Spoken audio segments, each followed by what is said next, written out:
couple weeks coming up.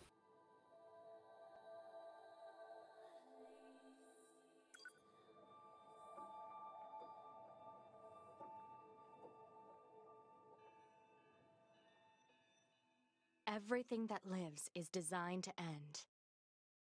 We are perpetually trapped.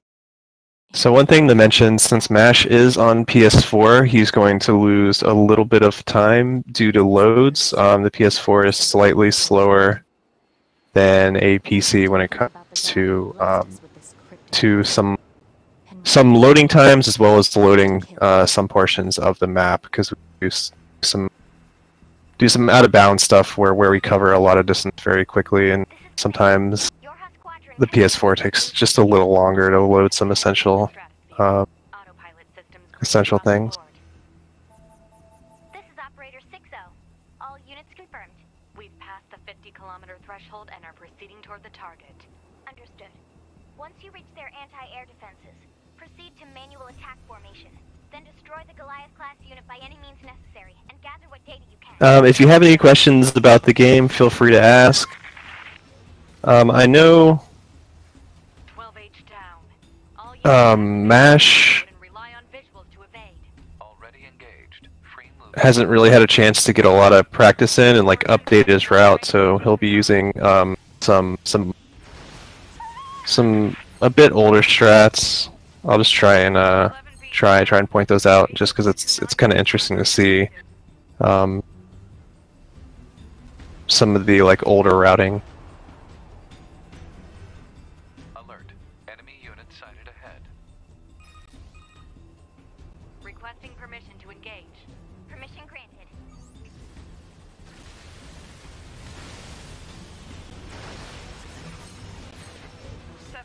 Down.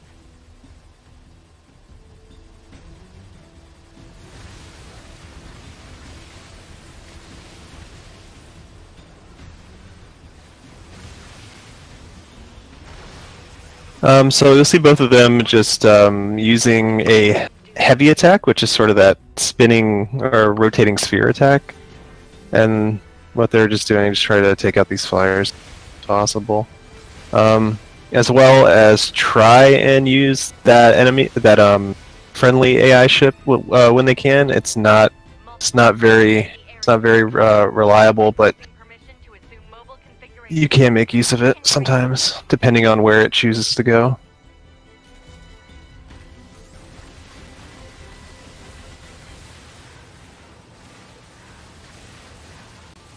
And then in these sort of top-down sections, really you'll just see people just spamming pod fire and light attack.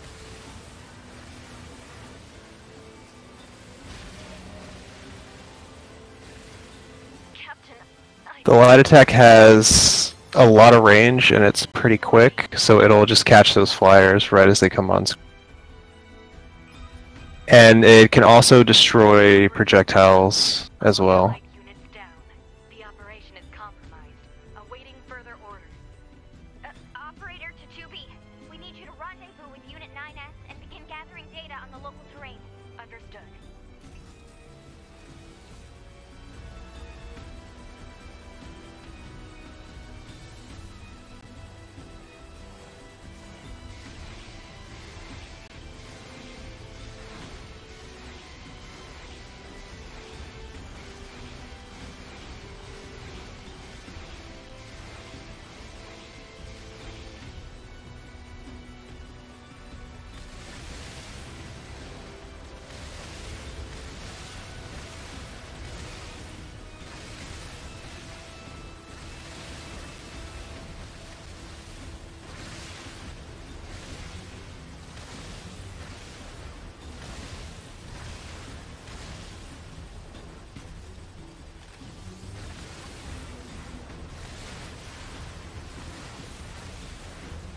So that bigger flying enemy we call a fidget spinner. That spinning attack is what we don't want, because it will, of course, do damage and sort of put us in hit stun, so we can't hit all parts of it.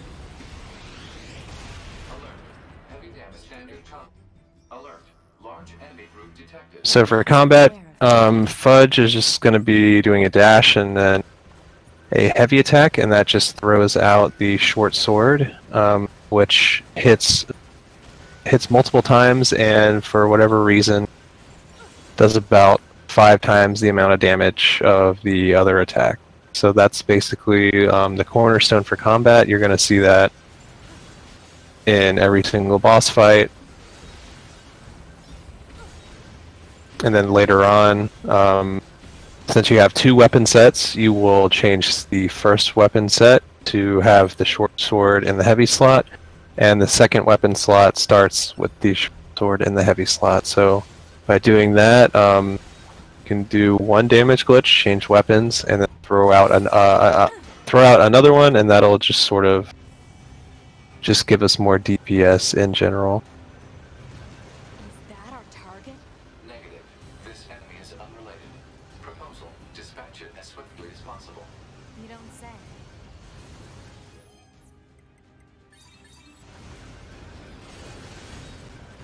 Fudge coming up on crane skip here.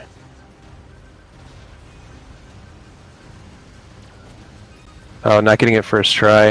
It's not too difficult, but since you're dashing off of a ledge and then using a heavy attack just to get a little more height before you do a lift, it is fairly easy to sort of flub your inputs a bit. And a lift is just when you jump and then press heavy attack right after. And that just gains a little more height than just your normal double jump.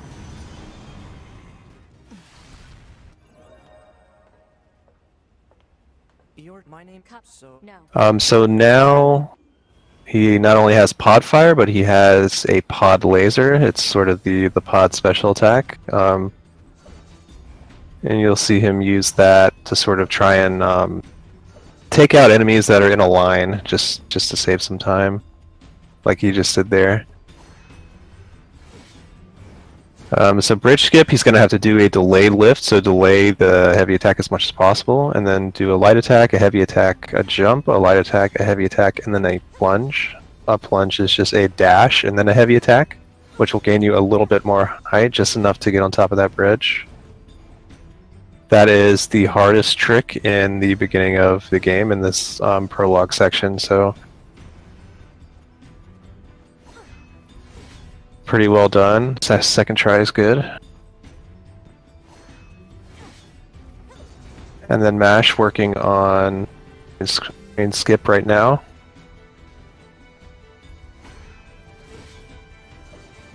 So you see Fudgecow using a laser just on that entire group of stubbies there. Sometimes you can get lucky and it'll take out all of them or almost all of them. But normally it'll just say break a few shields and you'll still have 3 or 4 left. So he's going to throw out a damage glitch to the rightmost stubby and then try and line up the rest for a laser. It's pretty difficult strat. Probably one of the more difficult laser lineups in Prologue for sure. You also have to deal with the auto-targeting. This game has a lock-on function, but it also has a auto-target function. If you're close enough to an enemy and it's on your, if it's on screen, it'll automatically swing towards that enemy. So we see some angle swag from Fudgecow here. I think that saves at most 0.85 seconds. What is it? But very, very cool strat. There are a lot of surfaces or walls in this game that if you plunge on them or against them, you'll just sort of keep your plunging state and just get a lot of distance without having to do the landing pull down animation.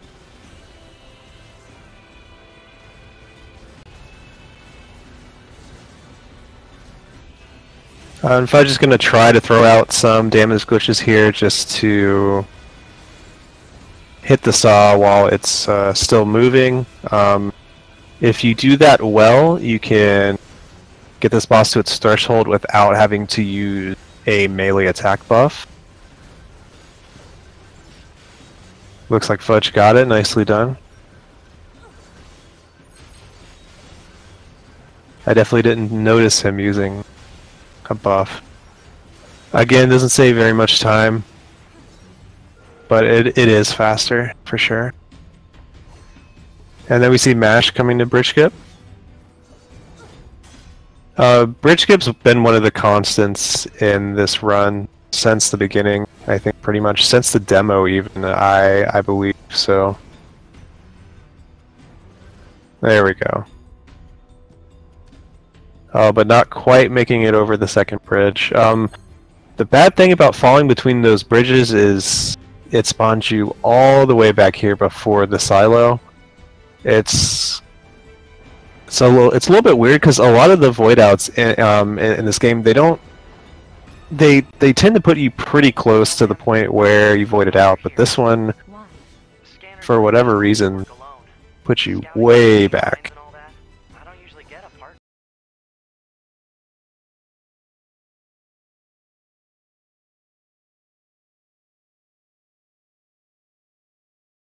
Necessary. All right then. To be it is.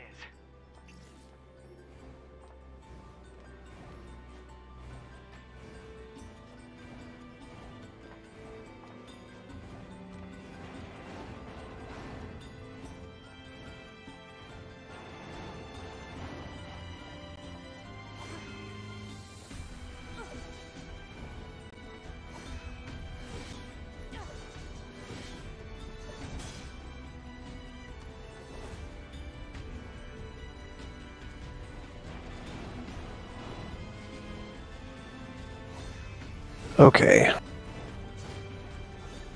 Yeah, so that section there that Fudgecow was at was completely timed. There's nothing you can do to speed it up or slow it down. You're just waiting for the cutscene, and we know based on the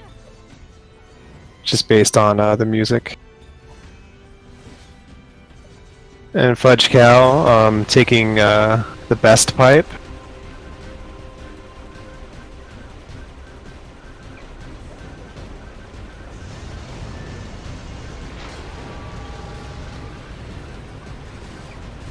And Mash is attempting to clip through this wall here by doing what we call a heavy hold, where you hold heavy attack while holding a direction, and you will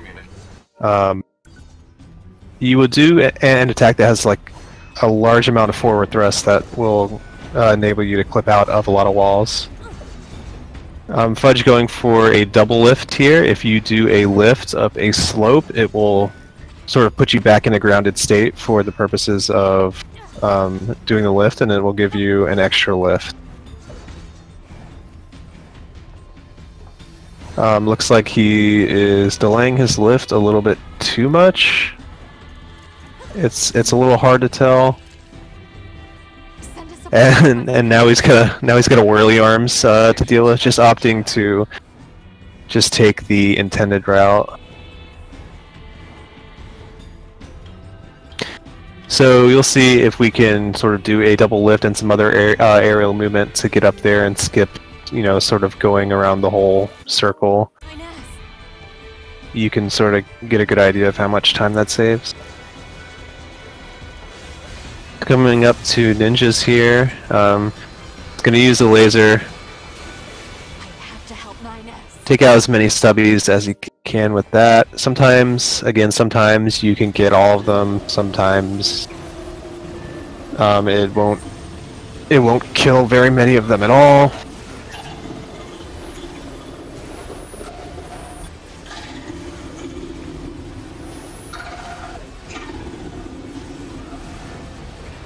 And then on to the last Engels fight here.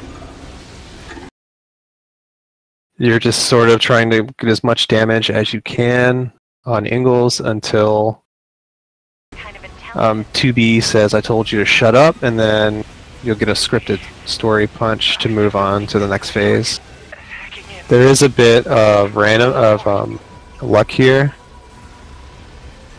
where sometimes based on what attacks Angles chooses to do, you can lose some extra time if he chooses to start an attack right before 2B says that little bit of dialogue. Get over. I told you to shut up!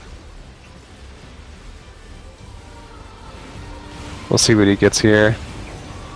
So he got missiles, not too bad. You'll see Angles turns and we'll do this scripted punch here.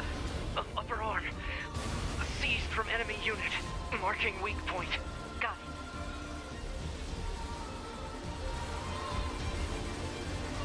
it. Seize its control system. Affirmative. Infiltrating enemy subunit. Behavior table adjusted. And then from here, his health is low enough to where 3 heavy attacks with this Angles arm will be enough to kill him. You can, as soon as you press heavy attack, you can evade to sort of cancel the animation if you want after it's hit. So you can hit him 3 times very quickly. Usually that animation, the hit animation, is very long. So now that he's back in bunker, you'll see him doing these dash punches. You do a dash and then a light attack with bare fists. And that's just very slightly faster than just chaining dashes together.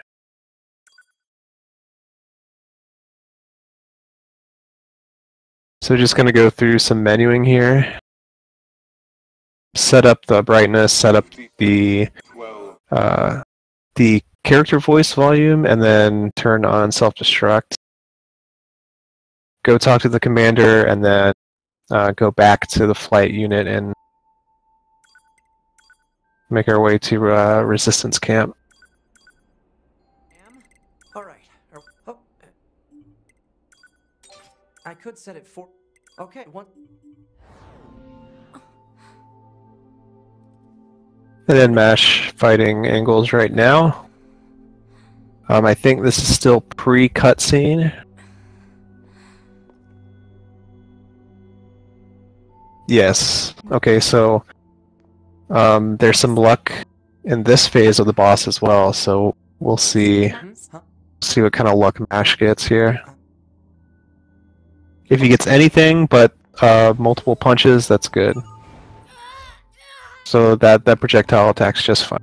So you'll see Fudge talking to 9S here, just to open up some dialogue and walk up to another dialogue trigger, and that will, having that partner dialogue box open will cancel the dialogue that you're walking into. So a little bit of a time save. It does take time to set it up, Usually we can't get near flight but units. They're way too it does save a second or two. They can't mass produce these things yet.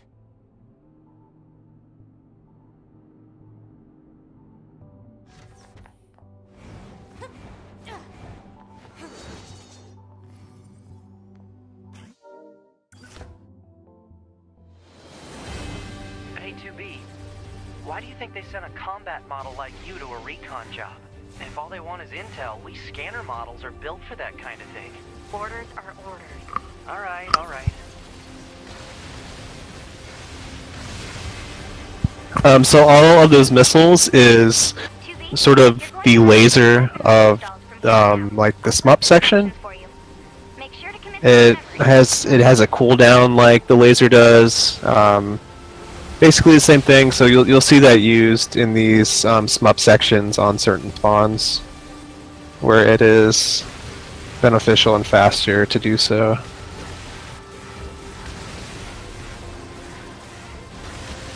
So this is just a very short shmup section. The only real issue here are these 2 fidget spinners that spawn in late. He's going to use that pod program to take out one of them very quickly. And then got a favorable attack pattern, so he's just able to get right in its face and spam light attacks and pod fire. It can choose to spin, and then you're forced to sort of stay a little farther away, which isn't quite as fast because you're only hitting part of it instead of all of the parts. But it's not too bad. MASH had a pretty decent ninjas fight there. It took out about 3 of those W's with a laser.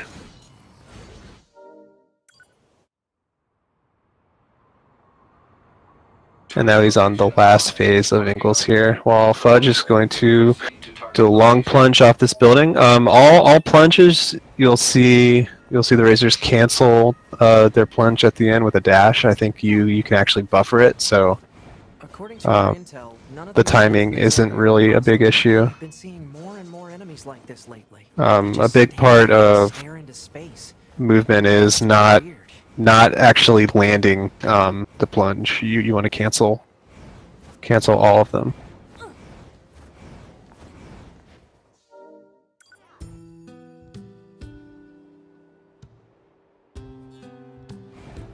So this is the resistance. And now that he's at the resistance camp, he's just going to just pick up a small recovery from that box, talk to the resistance camp leader, pick up a quest from the item trader, Target location data and pick up a quest from the weapons trader.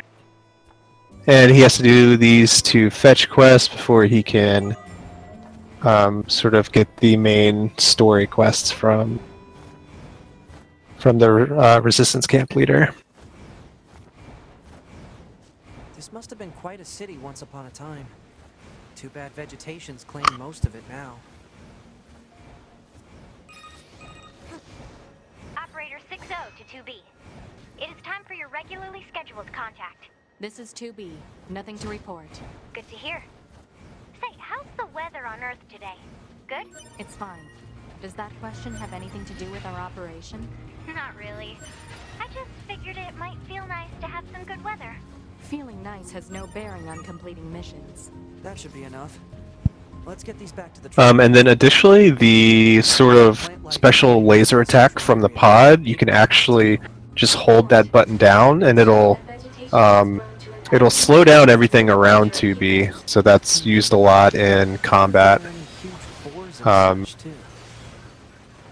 Just sort of make sure you're in certain cycles, certain attack cycles of the boss. A lot of the times when you damage a boss down to its threshold, it's still going to finish whatever attack it's doing. So slow-mo is sort of one way that you can sort of keep it like within one attack cycle or zero attack cycles rather than say 2, where you might get unlucky and the boss does an attack that takes a very, very long time relative to the other attacks.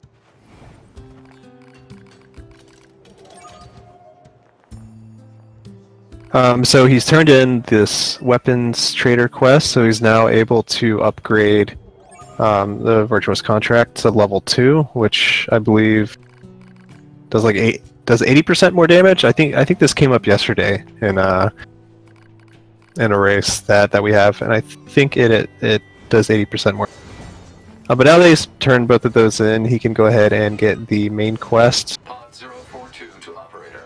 And he's going to just make his way over to the desert. You'll probably see MASH take a different route there. We'll see when MASH gets a little closer to this section.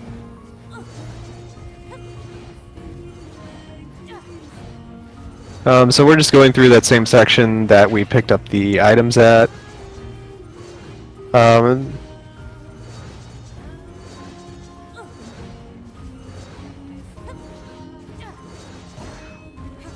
think you might see a bit of the routing differences a bit later on.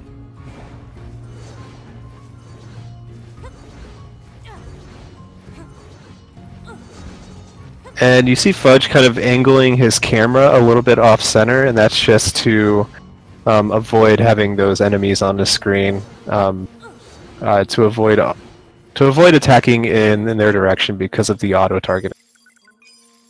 And now that he's at Desert Camp, he's going to just buy some recoveries, buy some buffs, buy an animal bait for later, and buy a resistance chip, which will allow him to have super armor as long as he's above 80% health.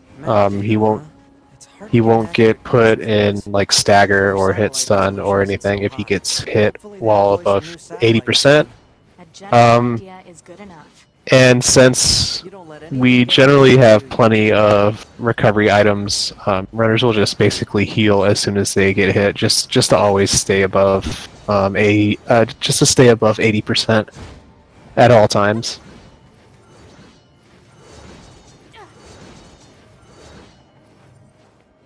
And then you saw Fudge. He sort of clipped out of bounds in the corner between the wall and that teleporter, and then you'll see another one there where he plunges between the barricade and the wall at just the right angle, allows him to clip out of bounds.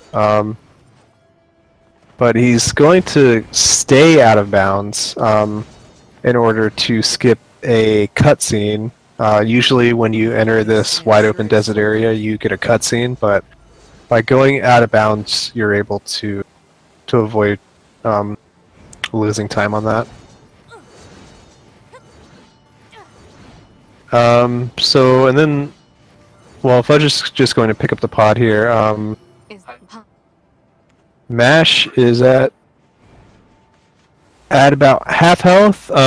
At that point in the game, you do not have any recovery items, so it is very possible to die this early. So we'll see.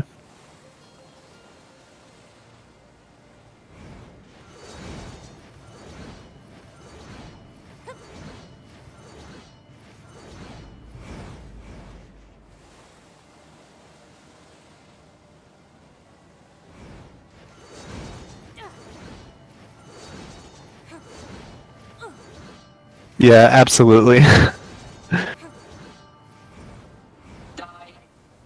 Fudge is coming up to what we call Stupid Rock. As soon as that robot goes to burrow, he's going to plunge into that wall there, which will just get him a little bit farther up. Normally, you're forced into the slow walk, but if you plunge into the wall there, you just get closer to where you need to be that? Analysis. to access that cutscene sooner. Large numbers of humans resided in such concrete And then normally in the game, you just have to sort of chase that robot throughout these sort of apartment buildings. There's a lot of small miniature cutscenes there, but instead of doing that, we can clip out of bounds in this building. Just go through the back. And even though this looks like solid ground,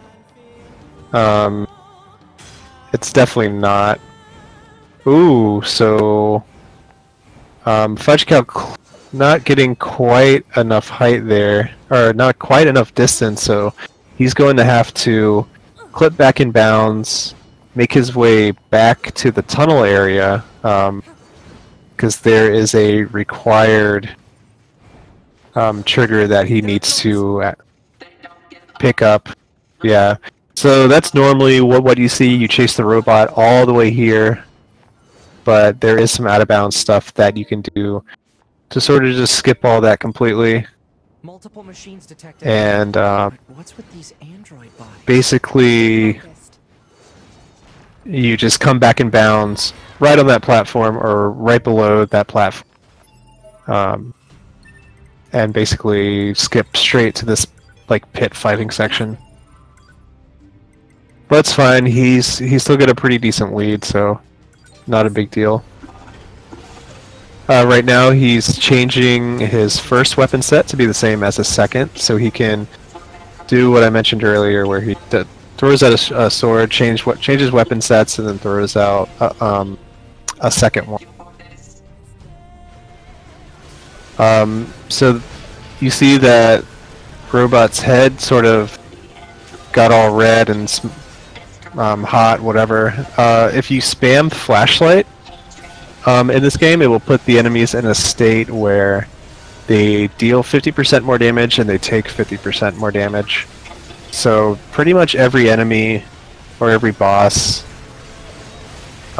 we will taunt them pretty much right away, just to maximize damage.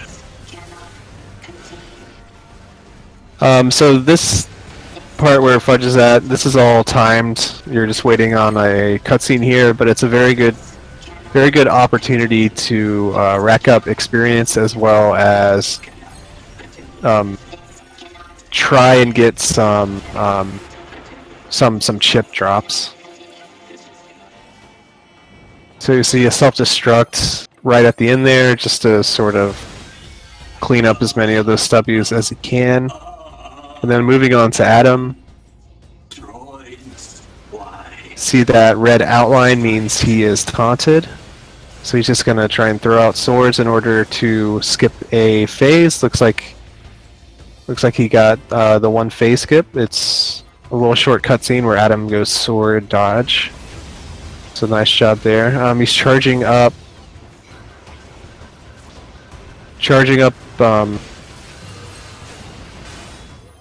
If you hold the laser button, or if you hold pod program, it'll charge up the laser and you'll get a second one as well. So you can do that on Adam in order to do 2 lasers and then swap to pod C and do another laser, or just do the first 2 and then you have pod C to do slow-mo for combat.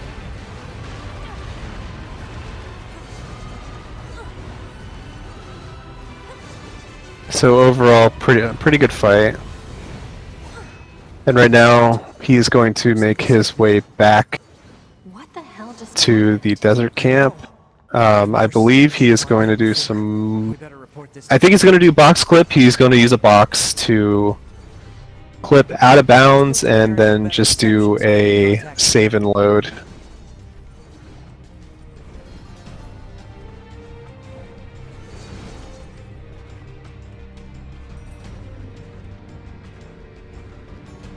Yeah, this is more of a sort of... It has much more significance for loadless, but I think it's still slightly faster real time as well. Okay, this is good. Looks like Fudge clipped all the way through the wall there, so he's just going to Do you copy? he's just going to walk or dash swing his way back to the desert camp. We weren't able to capture them, but I have The reason that you do the out of bounds is because you can sort of skip this dialogue that's playing right now and get in radius of the desert camp teleporter, which will allow you to save. If you're inbounds, you'll hit that dialogue before you're able to save, and you're not able to, I guess, access the menu properly during that dialogue. I also have an incoming message from the commander. Initiating playback. 2B, 9S. We've lost contact with several Yorha units that were on their way to the surface.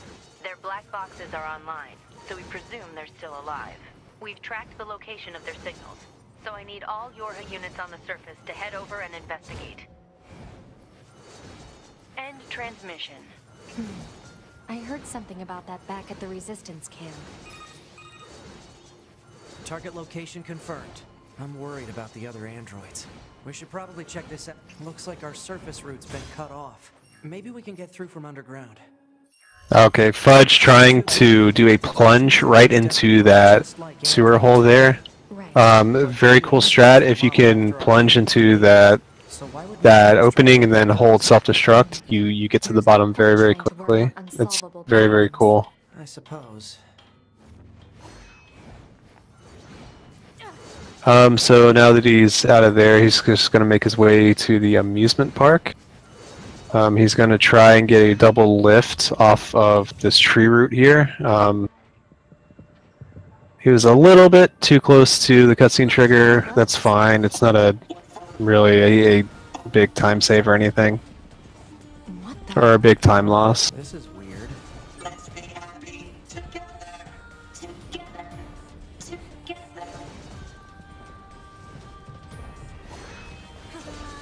Then he's coming up to what we call Let's Play skip. It's going to do a plunge to clip out of bounds here. and do some pod spins in order to make it across that gap and make his way to the roller coaster. He's going to get in that corner there to hit a required trigger. To leave that tank behind? If they aren't hostile, fighting them is a waste of time.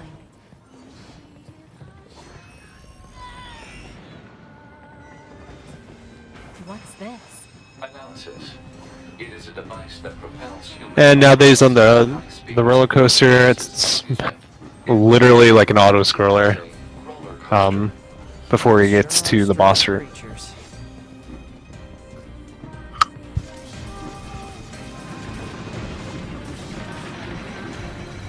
Hey, 2B. Yes? People who know me well usually call me Nines. So, Oh, so what do you think? oh. I mean, if you want to call me Nines, it's totally okay. I'm... Oh, all right.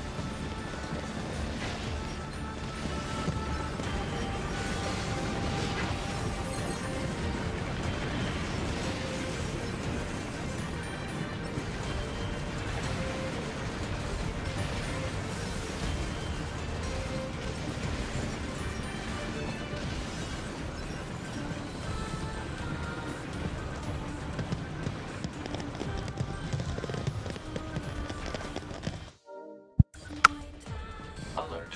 Multiple So coming up to Beauvoir here. It looks like Fudgecow did not make it to level 8. It's not a big deal, but level 8 can make the fight a little easier. What the hell? You're going to see him try and put as much damage as he can, so she starts that sort of spinning spike attack as soon as possible. Very, very good. If you damage her down to threshold really quickly, she will stay close to the stage. Therefore, there's less distance to travel to start the next phase, which is this little hacking mini game. It's trying to hack us. If we take hacking damage, And you're seeing Mash here sort of take the intended route, and you'll be able to see the Are we sort of the serious? like little cutscenes and stuff that are skipped by going out of bounds. Collecting black box signals. Mash picking up the Weapons. All right. This is now. what's that thing called? The Fang of something or other. Apologies, I don't even remember.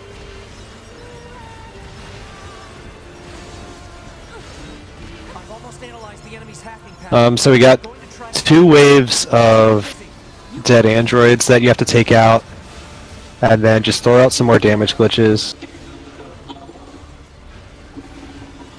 She's not quite to threshold yet. I'm not sure if that'll be fine or not. Okay. Yeah, this game's a bit weird in terms of if sometimes the boss life bars will disappear and then sometimes they don't. Oh, Oh, so, what is it? that machine had some pretty weird things to say, huh? It's almost like it had actual emotion. The machines don't have feelings. You said that yourself. Yeah, I guess.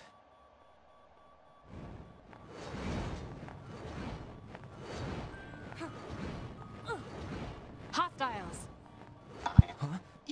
So Fudgecow did a self-destruct right at the end of that boss fight, and then he got a small recovery and used that in order to enable him to still use self-destruct to do some animation canceling stuff. Normally, if you go through the full self-destruct and you're at 1 HP, can't use it again until you heal. So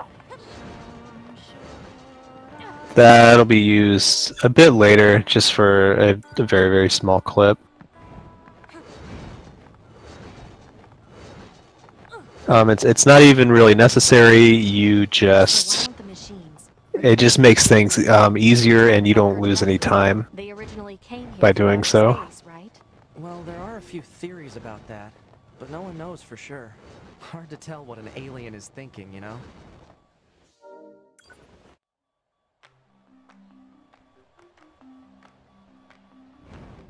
They all have white flags. So now Fudgecow's at Pascal's village. He's just going to activate this transporter and save, and then pick up an item from Pascal.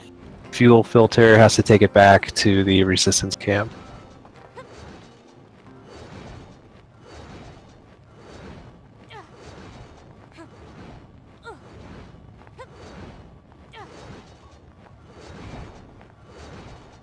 MASH is just doing slightly older routing. So you'll see Fudgecow just do a plunge and then you self-destruct to cancel the animation, and that makes it a little easier to clip through that box there. So he places down this animal bait to ride this boar back to resistance camp, and now you'll see the most beautiful form of movement in the entire game, which is actually fast. Honestly, Doobie, I don't know how I'm supposed to go on. This is what optimal movement looks like. Definitely not the person to discuss this with. I don't think I can stand spending one more day in this bunker. You leaving would be bad for me. It would affect mission efficiency. Especially up slopes. Jumping up slopes with the boar is incredibly fast. And he's just going to run up to that door just to cancel the operator dialogue, so he could talk to the resistance camp leader right away. Well, what do you think? He just started transmitting to us directly.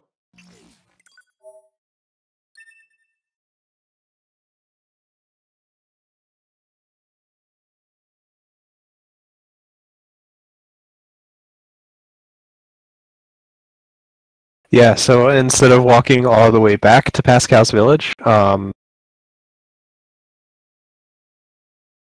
we just do a death warp instead. Well, what do you think? He just started transmitting to us We have done nothing bad.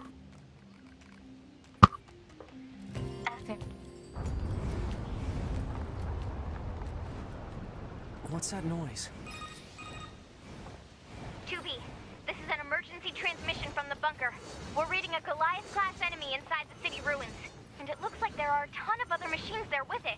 All your high units should proceed and engage immediately. A Goliath? This was a trap. I knew it. I promise you, we were not aware of this information. 2B, Command is deploying new flight units for us. They just set the coordinates, so let's get going. On it.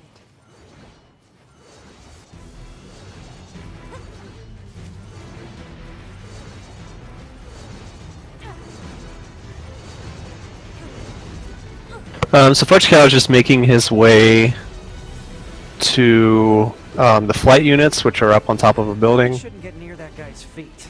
Yeah. Let's find And we'll see MASH taking the same route back to the desert camp.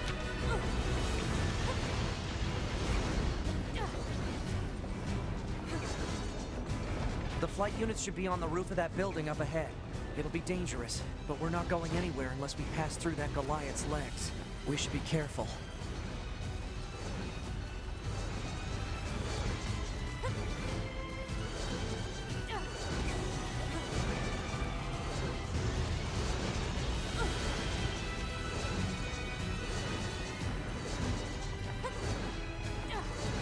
So coming up to the Metal Gear Solid ladder. Very, very long ladder.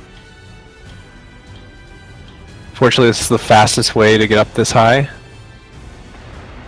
And he's going to try and do a double jump dash to clip through the wall there. Wasn't able to get it. There is a backup though. to get a double lift off of this sloped rock right here. Not quite enough height there.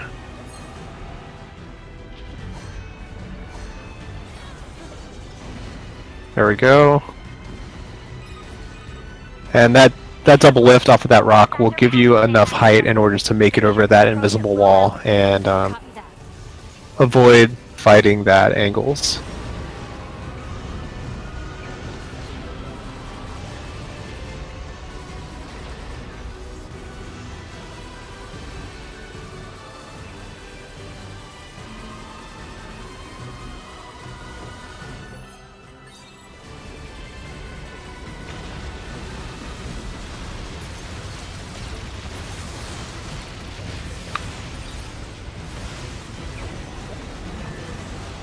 Oh, it looks like Fudgecow was a little bit too far to the right. If you're sort of in the left center portion of Ingalls there and do your 2 pod programs, you can kill him with just that. But looks like, yeah, right where he is right now is the spot where you want to be.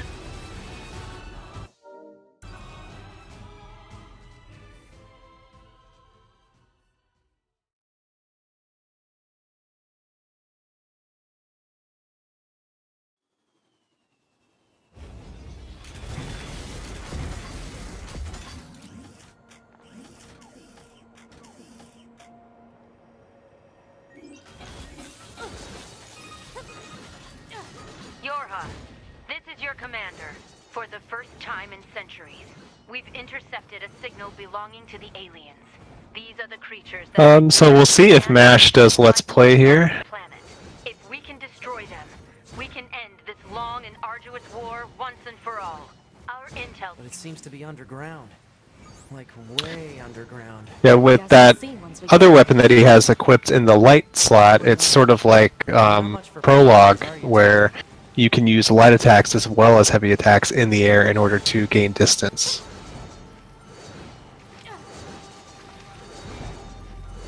Look at all these dead machines. Seems like they've been So it looks like he clipped out a little bit too angled a little bit too much to the right, I think.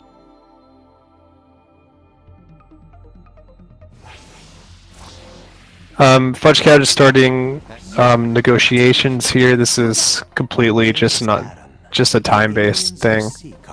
He's going to just kill Eve one time just for experience, and then he's going to try and clip out of bounds in order to kill some more enemies to clear the way, get some more experience, and maybe pick up a few items.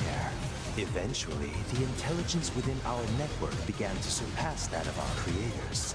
You'd probably be surprised at how quickly it happened. You destroyed your own creators? Oh, there's no need to fret about them. They were simple, infantile, almost like plants, I guess you'd say.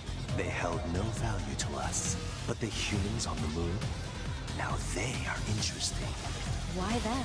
Because they are an enigma. They killed uncountable numbers of their own kind, and yet loved in equal measure. It's fascinating, don't you think? What could possibly drive such behavior? We have dedicated ourselves to unraveling this riddle of humanity, and now we will allow you to assist us. You were made in their image, after all. Alright, so Fudgecow sort of just baited out an attack from Eve in order to evade and then do like a heavy counterattack, which gives you a lot of height, and then just doing sort of your standard lift heavy, jump heavy, self-destruct heavy to get over that wall and come down here, and he's going to try and take out as many of these machines as he can. Again, it's more experience. It also clears the way so that on your way back you can do dash swinging instead of just dash chaining. Just slightly faster in movement.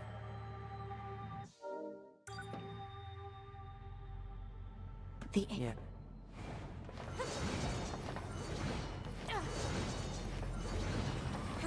Back this way again? What a pain. Stop complaining. Yeah. And then from here, you just got to go back to bunker, talk to the commander, and then We're attempting to deploy the go back to Pascal's village. About time we had access to those. Care to fill me in? Transporters? They let you transfer your consciousness to a temporary body back in the bunker. Hey, you're have no next time. So that still, they're what?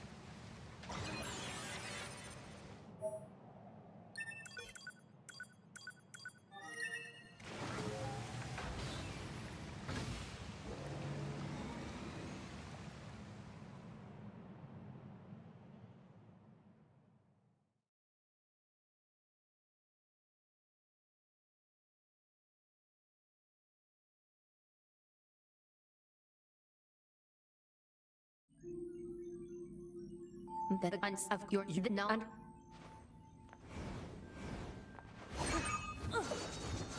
Man, the commander sure is a slave driver, huh? And now we have to go back to the city ruins. Why don't we rest a little bit, 2B? It's been a while. I'll rest if I feel like it.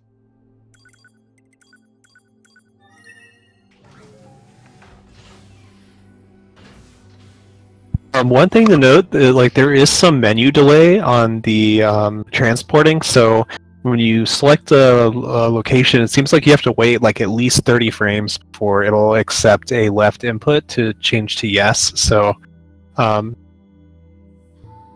it's not just people being slow. The game actually forces you to wait that long.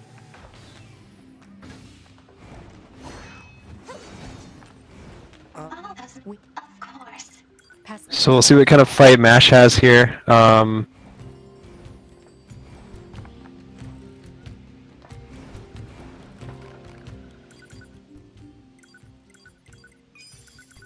You get to see some of the some of the cool attacks that this boss has that you don't generally get to see.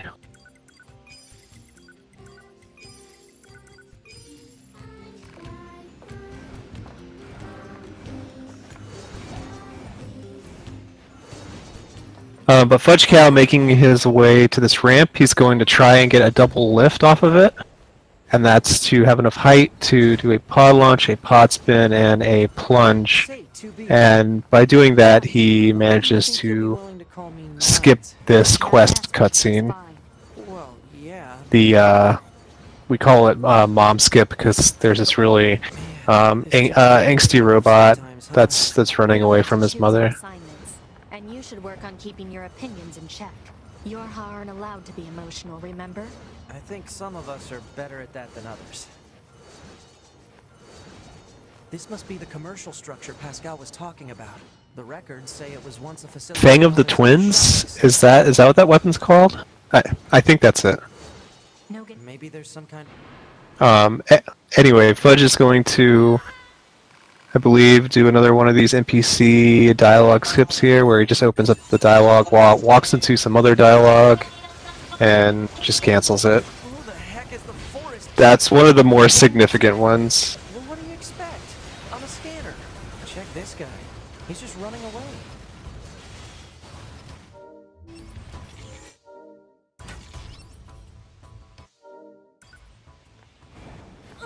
So we'll be able to see what kind of chips Fudgecow got here. I missed it in Pascal's village, but he was doing just some buying and selling. Let's see what he got. Okay, so he got just four crit zeros. Each one of those gives you a 1% crit chance, so he's at 4% crits. Not the best, but it's still good enough.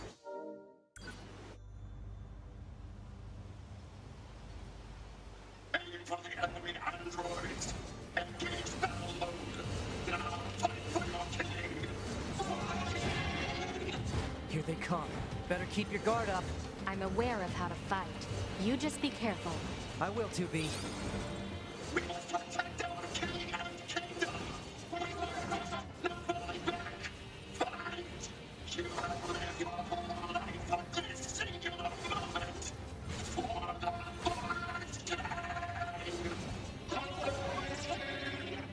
What is with these these guys. Don't listen to what they're saying. And Mash finishes up before. How are we supposed to reach that castle?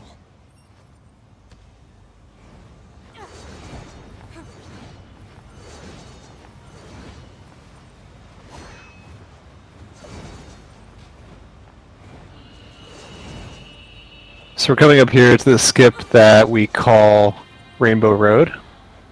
It's going to be just a bunch of pods. Oh, actually, no, I forgot. He does what we call Mario Kart, where you plunge into this corner here, hold self-destruct to keep your momentum going to the right, and you kind of void out underneath this drawbridge, which will respawn you back on there, saves you from walking around the side, and I think there's a cutscene as well. It's very, very slow. What you'll see here, he's going to sort of dash into this corner, and then just clip out of bounds that way with a light attack, I believe.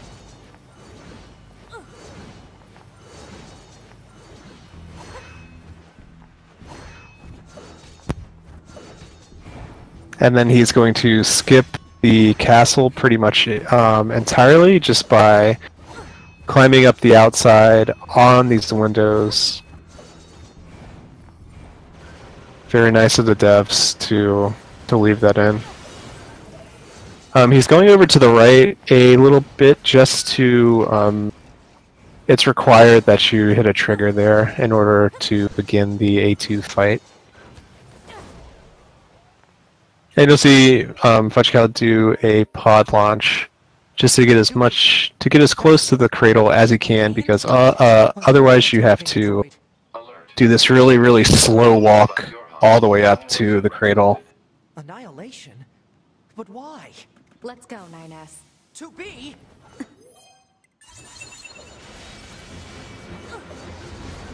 Bunker to 2B and 9S. So let's see what kind of A2 fight Fudgecow has. Generally, you want her to just stand in front of you, sort of attack, or just get stunned. Multiple pursuit androids. Now kill her before she kills you.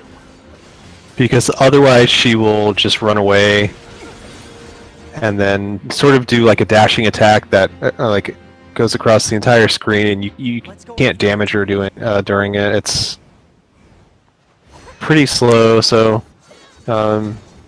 decent fight. I saw him get some good crits in at one point. And now he's going to make his way back to Pascal's village.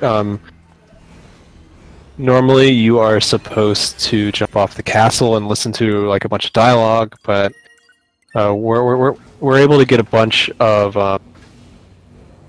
height to get over that sort of barrier and use this teleporter instead.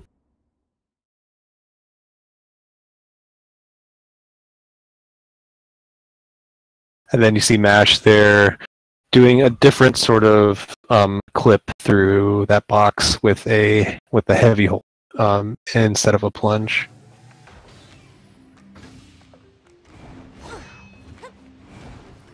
So now that we're back at Pascal's village,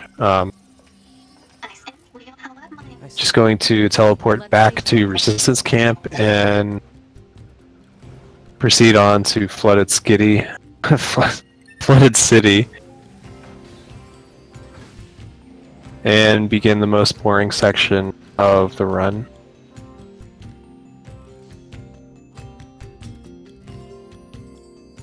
So Mash opting to just hoof it back to Resistance Camp.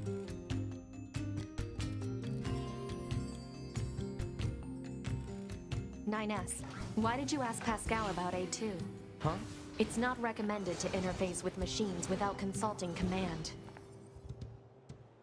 Thanks, 2B. So going over to that side area there cancels the dialogue with some shorter dialogue, allows us to talk to Anemone faster. And by jumping between those two objects, it allows you to clip out of bounds. You can then dash through the fence, get even more out of bounds, and then do a double plunge below this building, and get this required cutscene to, I believe, spawn the enemies farther down on the shore, which is what he's going to try and reach right now. Let's take him out already. Gonna plunge down here, void out, Androids don't and that will respawn you right next to these enemies here. bathing is unnecessary. Yeah, but come on, 2B. It still feels good. That's sort of a rare enemy. You don't get to see that one very much. I think that might be the only one in this ending A run. So this fidget spinner here, he taunted it, did a double laser, and just did a few aerial attacks. It still has a bit of health left. Usually you just want that thing to stay stationary, because once it starts flying around, it's a real headache. Yeah, it's That's the last of the machine. still kind of hanging on alive somehow, but that's fine. So now that that's done, he's going to make his way to the flight units and start growing.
So it looks like MASH is going for the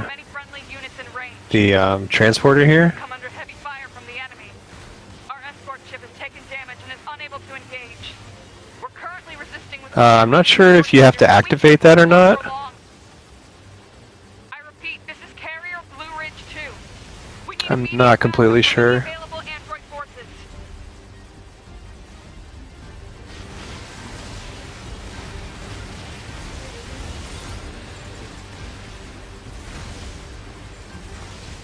Yeah, but there's a routing option that you could do where you pick up that transporter, and then instead of doing that that kind of complicated movement to skip that cutscene with the mother and son robots, you could just teleport from Fudgecow's village to the shopping center. So that's just another possible routing option. Looks to be 2.8 clicks southwest of us.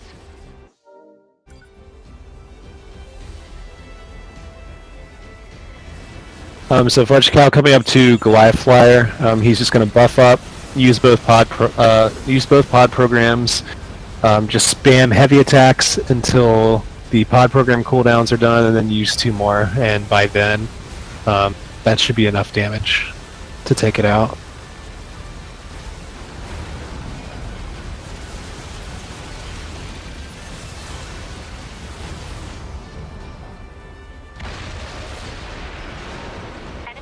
Unit destroyed. Reverting back to area recon. Wait, I'm still picking up a large enemy presence. Didn't I kill that already?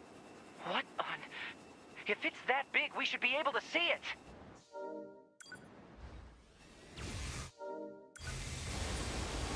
And then MASH coming up to City Angles here. It's Not able to get the clip through the wall. That clip there is the timing's pretty tight.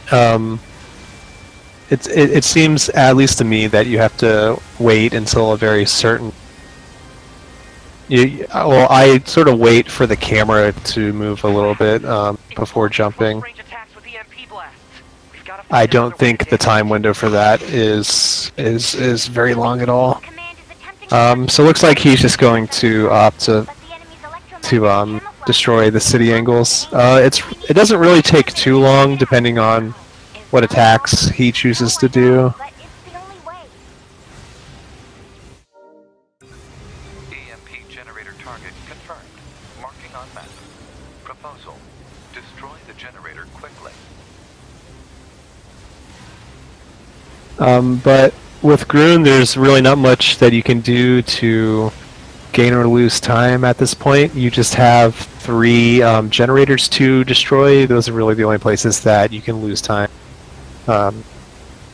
Really what you're worried about here is making sure that you get all the kills on the flyers, because if 9S kills an enemy, he will actually take that experience from you. You do not get any experience unless you kill the enemy. Go ahead. The only known record of this machine life form is a lone sighting 320 years ago. Upon reaching land, the unit unleashed a devastating electromagnetic wave attack. All resistance fighters in the vicinity were annihilated. So basically, if this thing reaches land, we're screwed. Affirmative.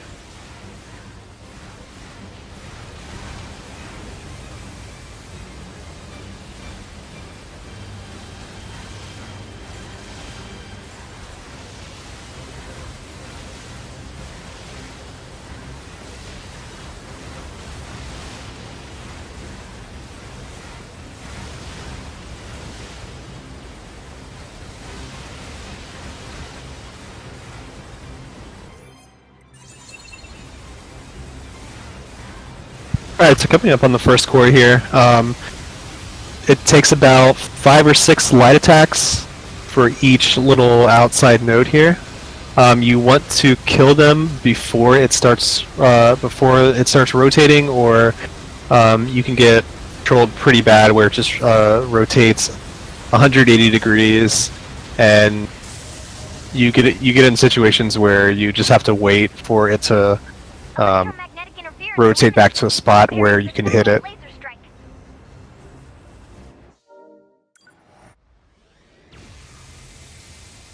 Oh, come on! That's really the main time loss on this section, is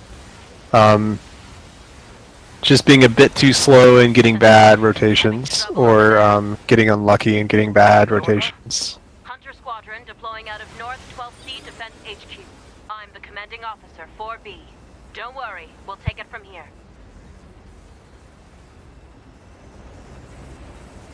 2B, let's leave this area to the reinforcements. I have an idea. You and I should meet up at the spot I just marked.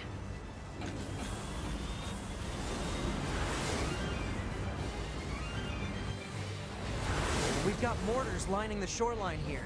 All the EMP shielding in the world won't help against close-range mortar fire. Got it.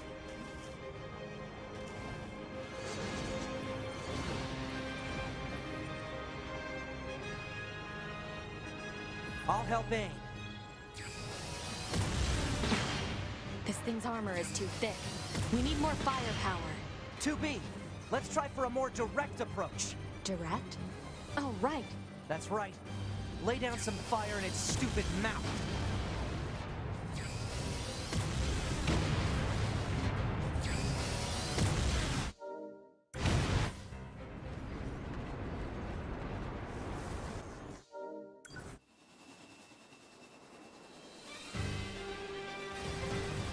That enormous machine is an ancient weapon. It was designed to help annihilate the androids, but it wound up going out of control. I was part of the machine's network when it happened, so I remember it. The moment it reached land, it went berserk and began attacking everything in sight. No one could figure out how to stop it. We eventually marooned it deep in the ocean, but it seems to be searching for a way back. Huh. Hey, 2B, I think I have another idea. You keep that thing right where it is, okay? What? Please, 2B, this is gonna work.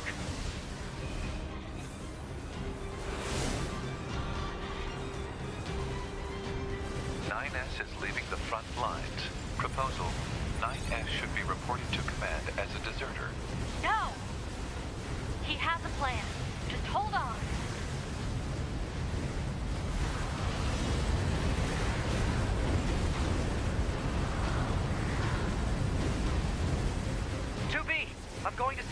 use those missiles back on the shore. But I need you to destroy the EMP unit on that thing's back. Otherwise, they're just going to go off course. On.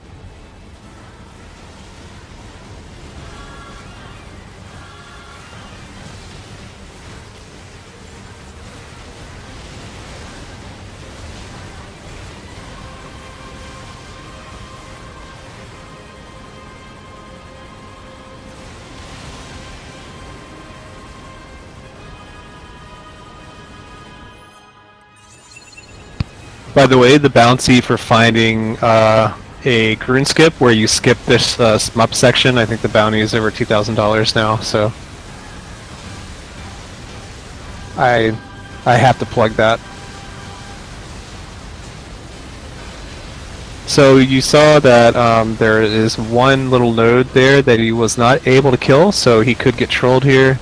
But no, that's fine. Sometimes it'll rotate 180 degrees instead of 90, and then you have to wait for another rotation or even 2 more rotations sometimes.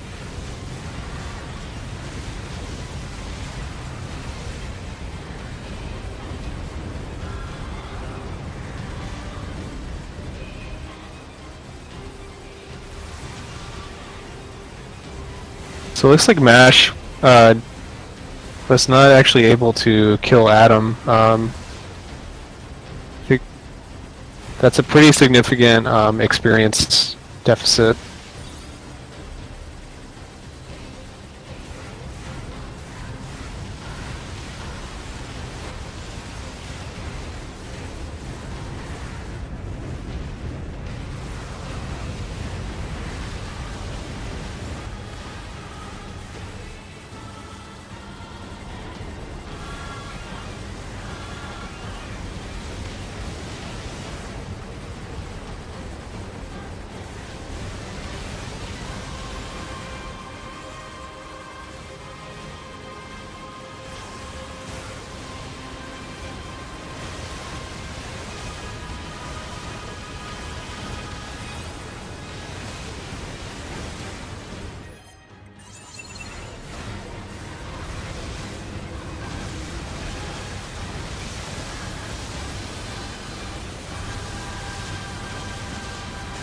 So last core right here for Fudgecow.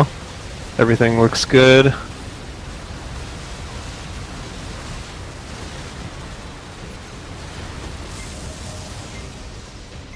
So good core 3, and that's the end of current, thankfully.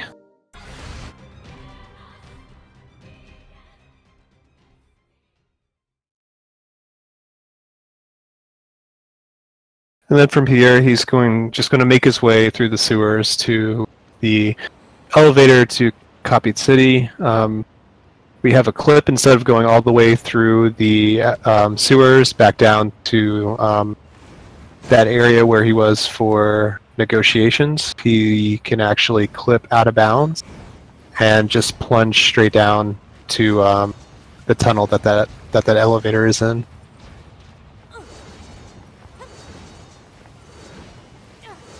He did a void out there just to spawn closer to where he needs to be. There's another smaller one right there.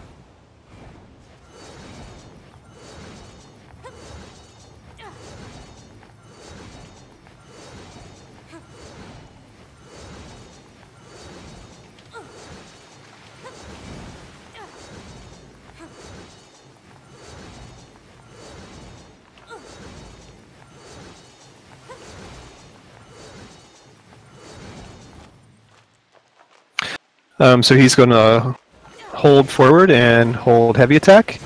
And excellent job. First try. That's really, really good.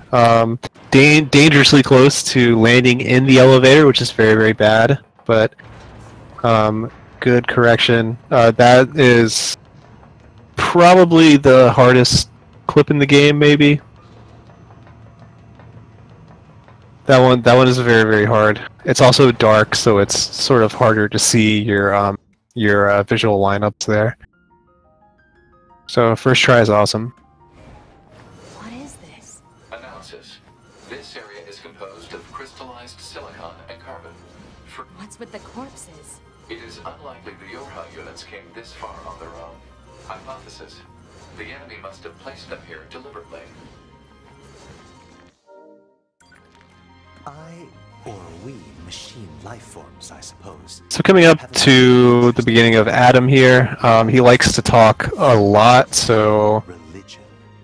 luckily we were able to find a way to clip out of bounds here using one of these blocks. This city is Oh no, he exited he went back in bounds too early, which means humans. that he was not able to get past the invisible wall that sort of keeps you in this arena. And yet it's So he's going to have to do the clip again, graveyard.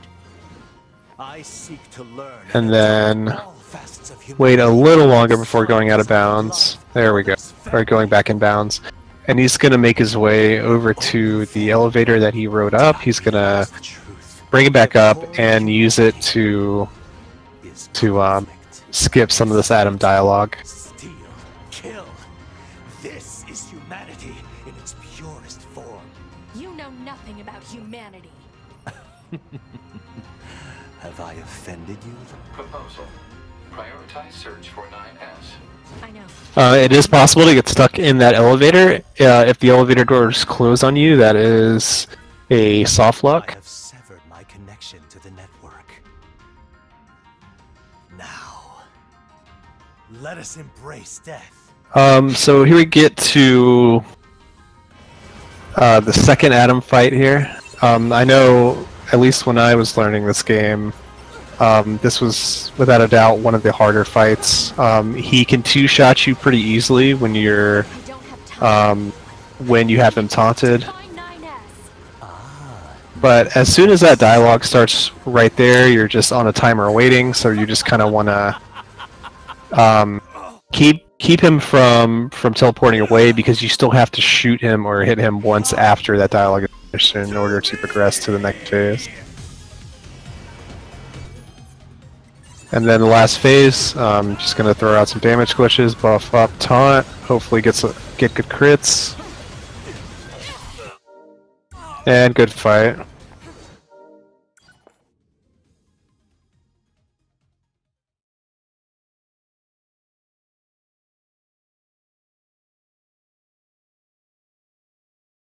And then so on Mash's screen, you will get to see the cutscene that that Fudgecow skipped earlier by doing that sort of double lift technique in order to get more height. Access point.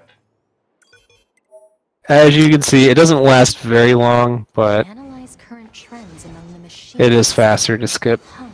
Something tells me this is going to involve a lot of killing. Proposal. Procure information from the So Fudgecow did another sort of dialogue cancel there by talking to that NPC that's near the computer. He sort of jumps and talks to her at the same time, so that when he reaches that dialogue trigger, the dialogue box is up. It cancels that, which lets him check the teleporter at the resistance camp for the email that allows him to progress the story instead of having to wait for a very long section of dialogue, probably like 40 seconds or a minute or somewhere close to that. If that's what they want, why don't they move in? I believe they're working on building a But canceling that dialogue allows us to start in this dialogue sooner, so that by the time we get to the outside of factory, Pascal is already there waiting for us. Speak with them myself, you know. Maybe we can meet up over there? Sounds good. target location data obtained. Marking on map.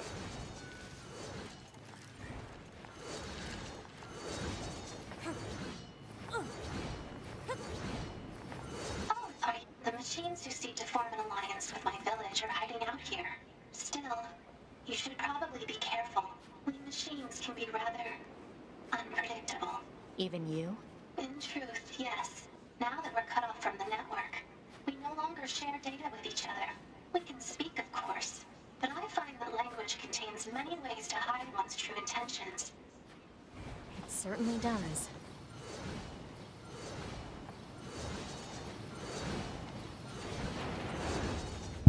You enter the domain of God.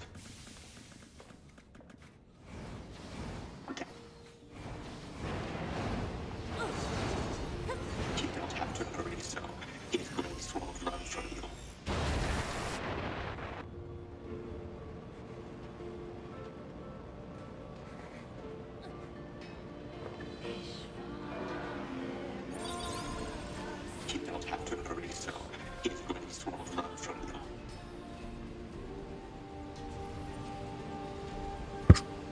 So there's absolutely no way to speed this up. You have to wait for this robot to slowly walk over to the elevator and wait for you. So you get to get in a self-destruct, get in a pod pat This all seems pretty shitty. without losing any time.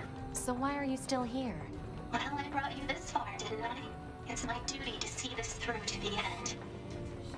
Appreciated.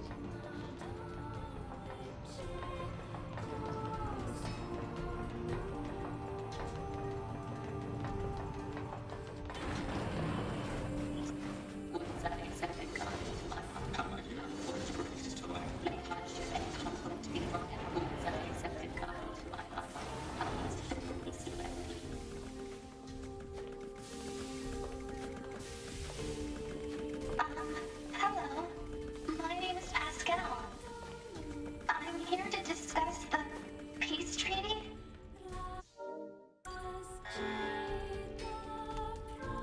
So coming up to this Mook's room, I was right. I believe you will see him. Yeah, he's going to use slow mode just to keep those robots from following him, and he's going to do a heavy hold to clip out of bounds.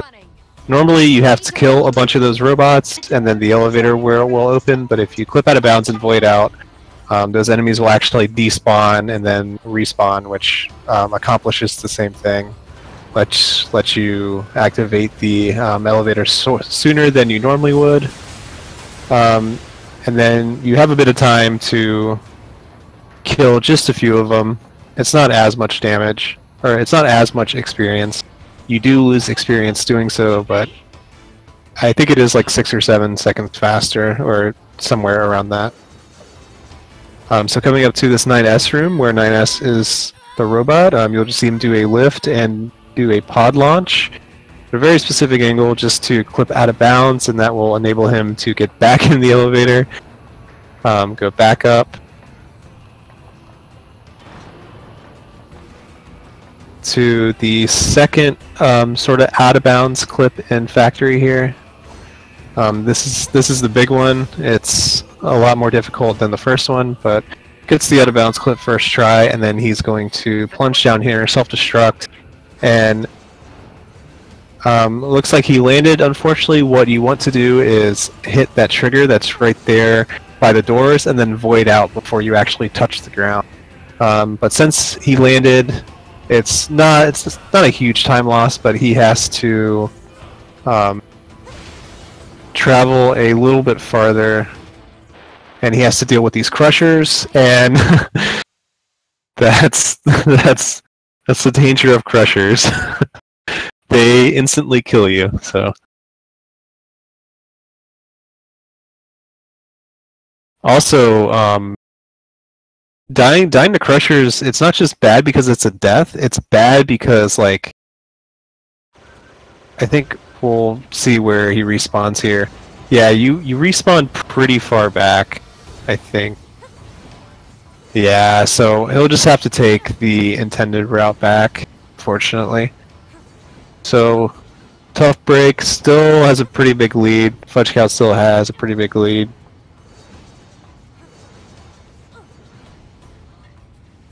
But I think that definitely loses a couple of minutes. But you get to enjoy some of the parts of the game that you don't normally get to see.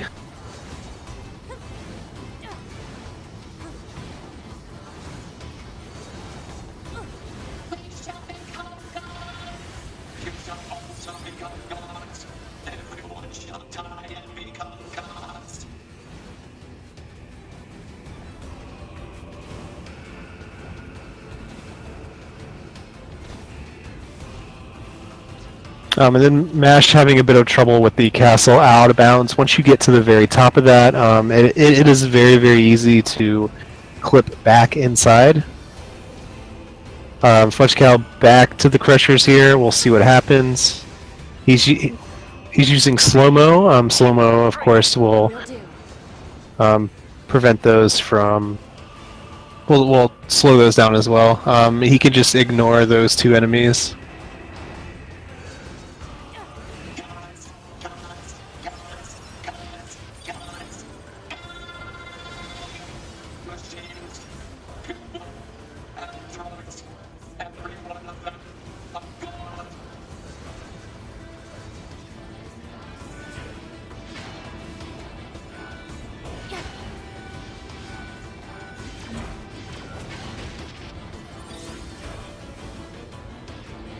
Yeah, so you get a decent idea of how much that we do skip by doing that second part there, where you hit the trigger by the doors. I believe it's that one right there, and then you void out, and then you just do a long plunge back to right outside of the boss room.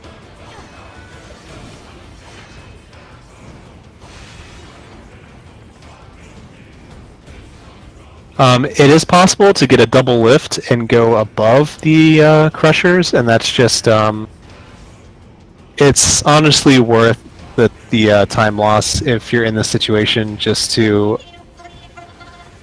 avoid the crushers completely. Take the time loss, but have zero chance of dying there, because it truly is a big setback. With your death, you will become gods. Somebody help us. Exit route secured. Thanks.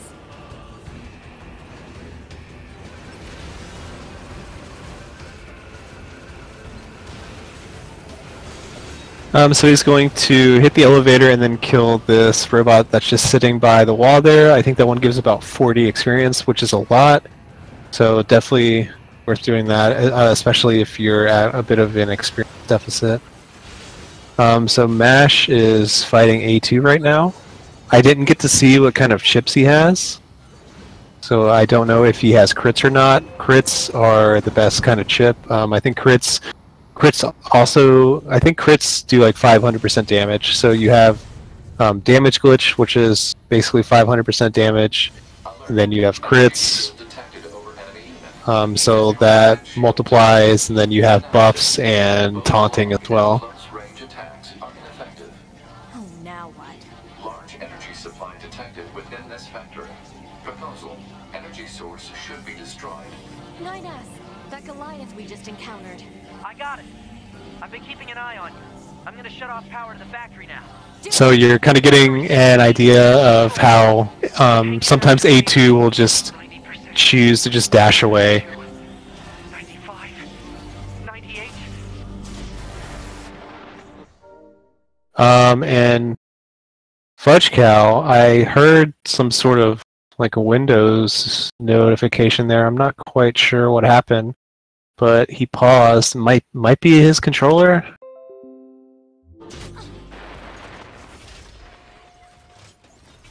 Taking a death on Soshi. Looks like we might see some controller issues. I don't know if he has it sorted out or not. But you see MASH here doing the intended route, where you just jump out of the castle, wait for the dialogue, and then transport back to Pascal's village. Whereas Fudgecow did the other method, where you just get enough height to get over the wall and then teleport back right away. So it looks like Fudgecow's controller's good now.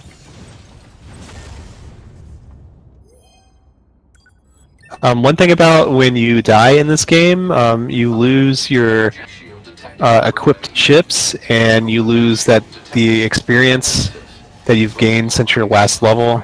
So it's sort of like Dark Soulsy, I guess. So he's just going to pick that up. The chips really are a big deal. Resilience is a big deal, just so you have super armor when you're over 80% health. And of course, the crits as well. Hang in there, 2B. 90%, 92, 95, 98.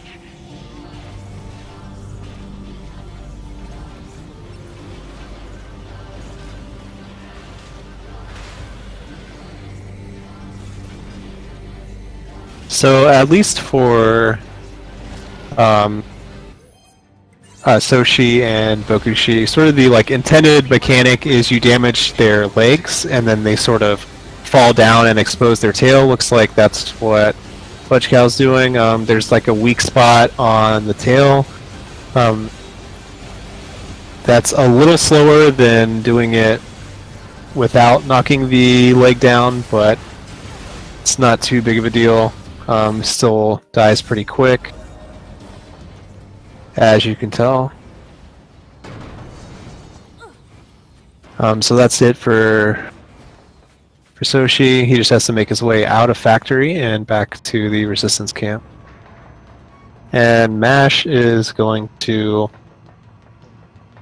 Yeah, okay, he's going to go to resistance camp and make his way to Flooded City.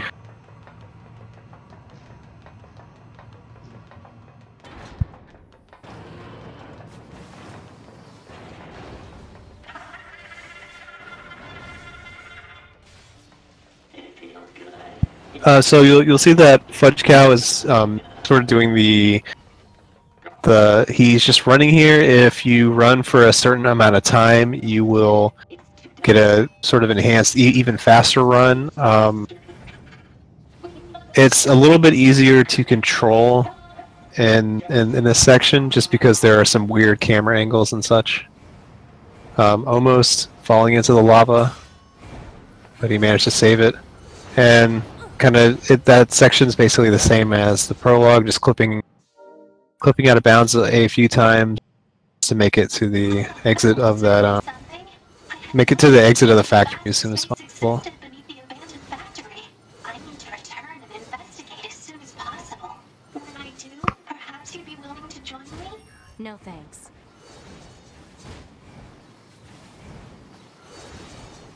I'm heading back to the resistance. So we'll see if Mash can... Probably wander back to the village.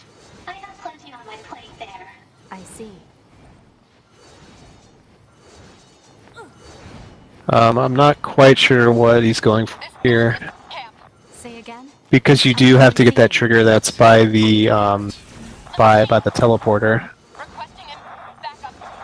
Forces in range. Please, we can... Let's move.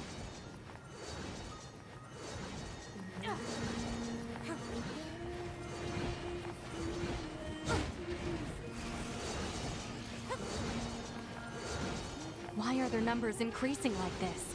Cause unknown. Try contacting the bunker via laser relay system. Affirmative.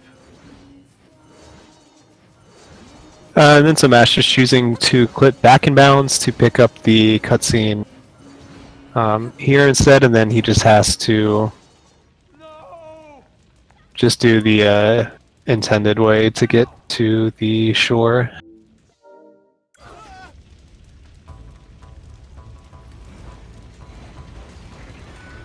So now that Fudgecow's back in Resistance Camp with like the cannibalistic robots, all you really have to do here is just this sort of side-scrolling section. Just throw out damage glitches as they spawn. There can only be so many on screen or spawned in, so you have to be careful about them spawning on the left side of you instead of the right. Yeah, you'll see him just choosing to just jump over and only attack to the right instead of dealing with ones that are to the left.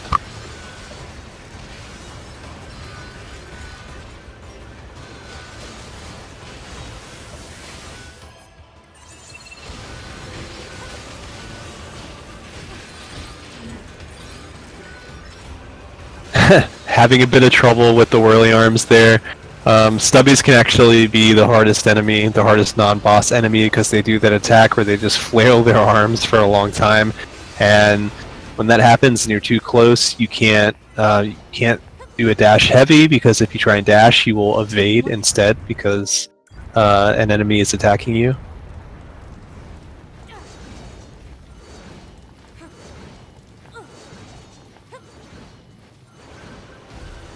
So now that he's done with Resistance Camp, he's going to fight Bokushi here.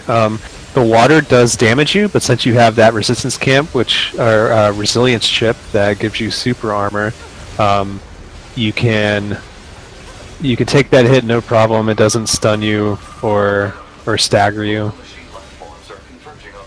So it looks like he's getting some decent crits here. Oh.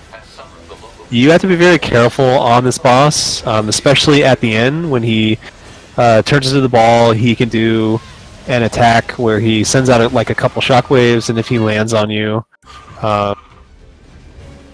it can basically two-hit you very quickly. You okay? So pretty good Bokushi there. Now he's going to start core 1 here. He's going to sort of drag it up the hill.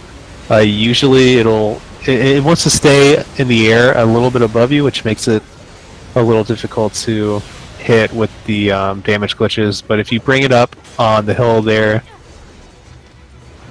it makes it significantly easier to damage.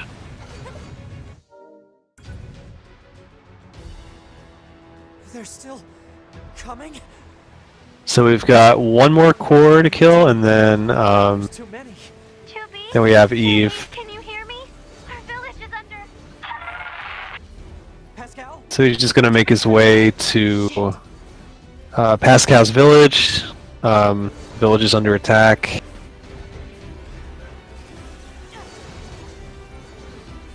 And then I'll make his way to Eve.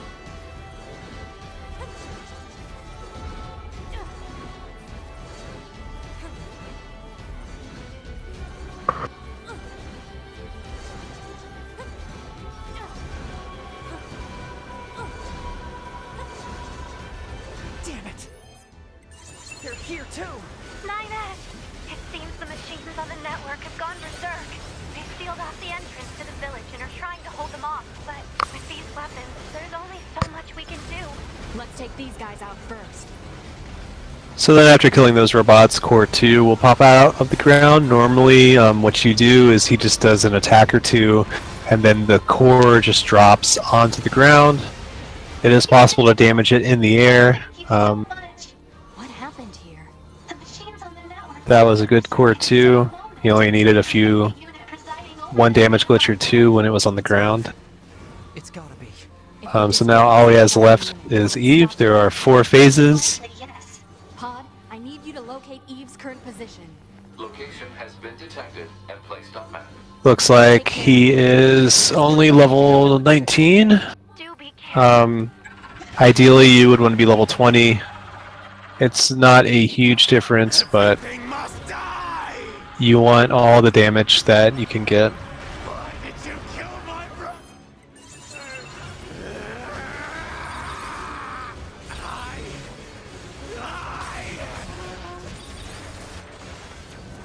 So you're kind of getting an idea of how much damage Eve can do when he's taunted up. Okay, we got platforms here. Usually what you want to do is once he gets to almost around half health, you want to start using slow-mo just to damage him to a certain threshold to where he skips doing that platform attack. It's not too bad as long as you get up there quickly, he will fall back down just by taking a small amount of damage. Light force of whatever's left on the network. So phase 2, 9S has to start hacking Eve, just spamming damage glitches on him. On it. Protecting unit 9S. Enemy unit cut off from network functionality. So as expected, and then now we start phase 3. Eve's gonna float around.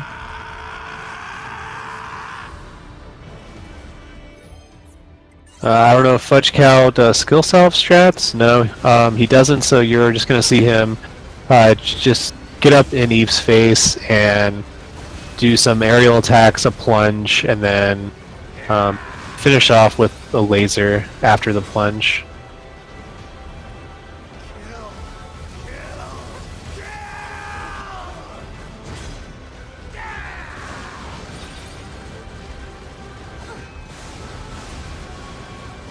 And the aerial attacks do more damage than just the pod fires, so you do want to try to stay very close to him. There is the risk of dying, of course, so.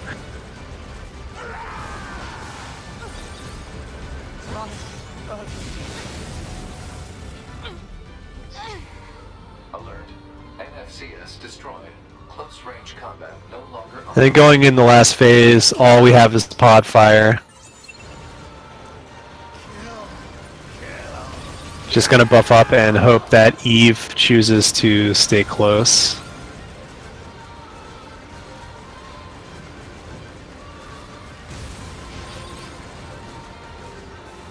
And it looks like he chose to be pretty nice. I must have been corrupted when Eve detached from the network. No. It's okay. I can always reload my backup data from the bunker. But you'll lose you. The you that exists at this very moment. Guess so. But we can't upload this corrupted data to the bunker. So... 9S.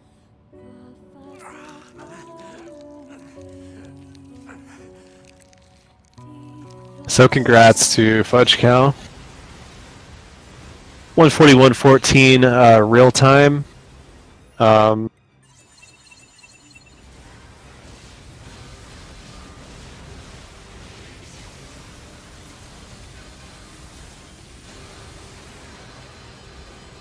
Yeah, so we'll get Fudgecow in here as soon as he's ready.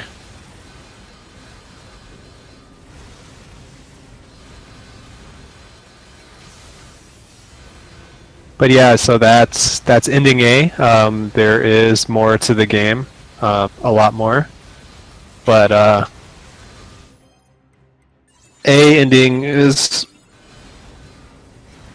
a pretty decent length, and it does show off a lot of mechanics and bosses and such.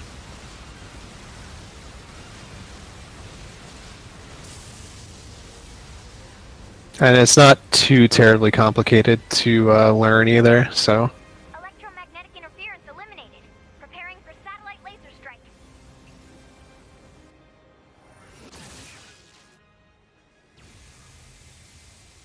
Oh, come on! It's got an electromagnetic barrier over its whole body?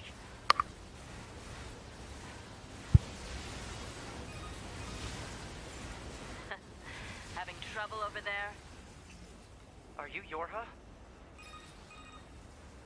Hunter Squadron deploying out of North 12C Defense HQ. I'm the commanding officer, 4B. Don't worry, we'll take it from here.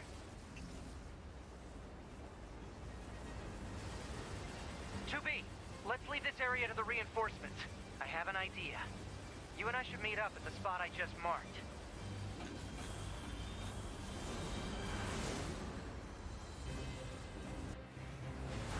We've got mortars lining the shoreline here. All the EMP shielding in the world won't help against close-range mortar fire. Got it.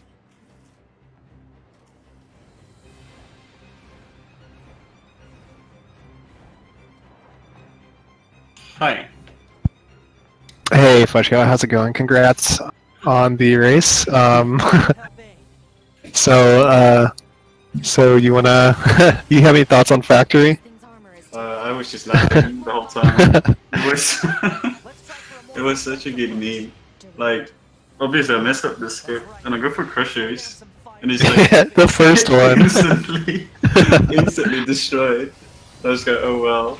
Oh, that's rough. I realized I actually don't know. Like, is there any skips you can do in the factories? I just ran the normal. I honestly don't think so. I think you just have to take the intended route, unfortunately. Yeah, it is. Obviously, you can't get back to Mook's room or whatever. So, yeah, that was pretty fun. And then I just switched my computer. Yeah, I heard that Windows sound, and then I saw you take damage and not heal, and I was just like, oh no. Yeah, it was pretty. Yeah, I mean, it was just overall, you know, just a train wreck on like spaghetti rails. Well, it's a good thing that you got the controller working again, because we would have been seeing some keyboard strats. Yeah, no, my controller's getting old. It's about time to retire, but I'll have to for another little bit. Yeah, I guess I'm through. How has Smash been doing? He is on Grun at the moment. I'm not even sure what his PB is. Yeah, but how far is it? It's just Adam, Factory, and the boss rush. And yeah. After this. Let's see. unit on that thing's back. Otherwise, they're just going to go off course. Yeah. I don't know. Any thoughts on anything besides factory? No, I was like, I haven't since the last race was my PV. I was like keeping an eye on how am I doing against the PV. And oh yeah, I had like some mess up in prologue where I couldn't get the double lift, and then like some robot dropped down as well. Oh yeah, this W dropped down. I don't know. It was a fun run. It was like, I think I fell like 2 minutes behind, but then I managed to bring it back somehow. So the PB is fun to run against. It looks like. And then factory happened, and yeah. Yeah, it seems like most stuff was okay besides factory. Like, I think Forest. I think Forest was pretty good. Yeah, I dropped down an Atom Pit, but I managed to. Oh, right. So I had to go and get the trigger in the intended way, but it's not too bad. It's like, I reckon it's like 20-25 seconds. So it's not too bad. Nah. Yeah, I don't know. It was a race run. Sometimes you spaghetti. Oh yeah. I mean, for you're at like 67% PB in races, so that's not too bad. Oh yeah. The spree is lost. Yeah. Yeah. It's not too bad. You'll have the next one. Yeah. Well, yeah, they should put me. I'm through then. I still gotta like realize that. Yeah. So that's gonna be a few weeks until playoffs happen. I guess plenty of time to practice factory, running through the crushers. Yeah. This game. Yeah, I would highly suggest just going over them. The crushers. Oh yeah, you can high jump. Yeah, you can get a double lift. I guess you can get up there without a double lift, but yeah, I mean it's it's slow, but there's zero chance of time to crushers there. Yeah, looks like though these group stages are supposed to end July 8th, but I think we sort of have a buffer week before the actual double elimination, so there's a lot of time for practice, that's for sure. Yeah. It'll be nice. Hopefully I'll get closer to the sub 90, but this run is not a very good show for that. Yeah, I don't know. I think that's pretty much all about the race, right? And then matches. This is the last quarter for Brew. Yeah. I'm watching on stream. Oh, okay.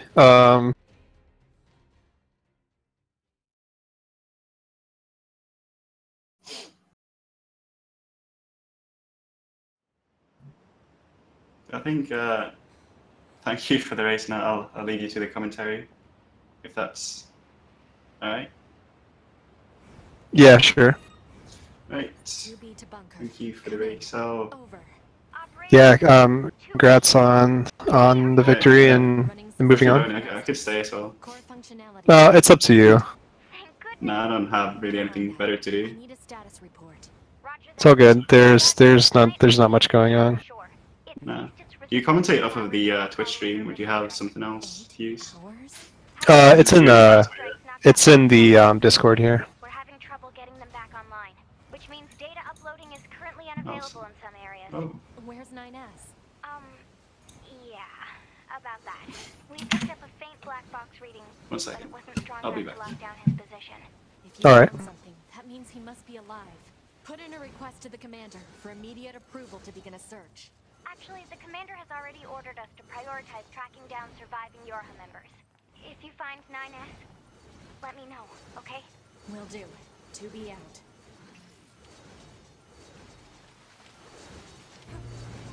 Han, I need you to scan for any nearby black box signals. Scanning complete. No signals detected.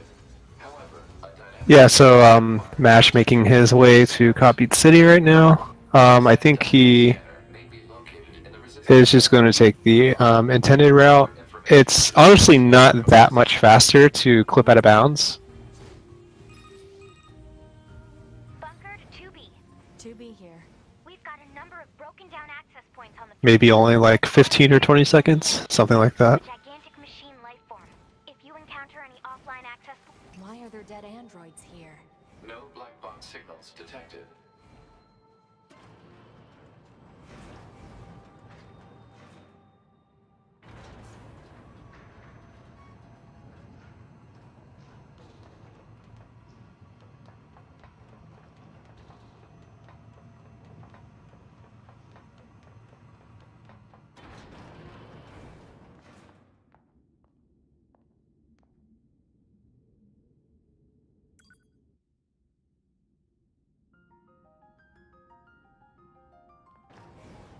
What is this? Analysis. This area is composed of crystallized silicon and carbon. Further detail. What's with the corpses? It is unlikely the Yorha units came this far on their own. Hypothesis. The enemy must have placed them here deliberately.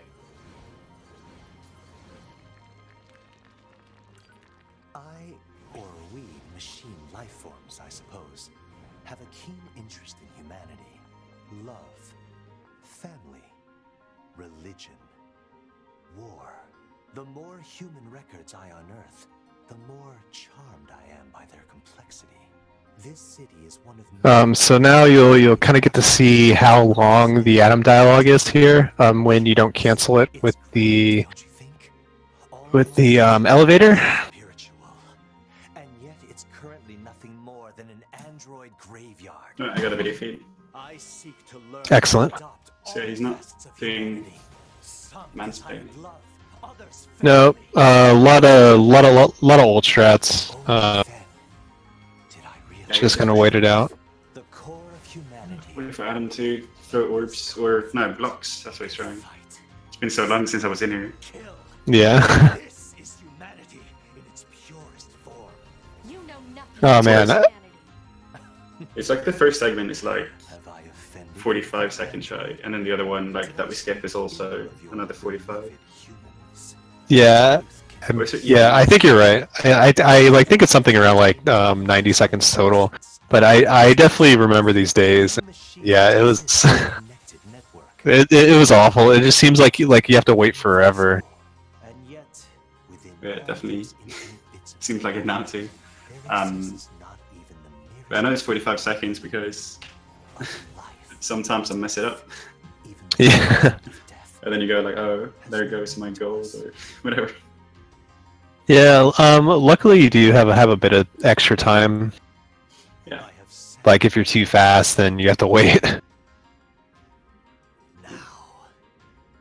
But yeah, chat saying how fast you improved, which is true. How long have you been playing? Like how many hours do you have? How many hours? Ooh, I don't know. I don't think I have any way of tracking that. I could check like Twitch stats. I think May 19th was when I did like the first run. So a month and a week, I think it would be. Yeah, that's pretty crazy. And you've got a, was it 32 right now? 3203 or something? Yeah, just a few seconds over 132. Yeah. I don't have time for you. Oh, he's using, is it Fang of the Twins? The axe. Yeah. Cool. Yeah, that was sort of the old thing. There was a skip in Factory that if you have that, it makes it easier.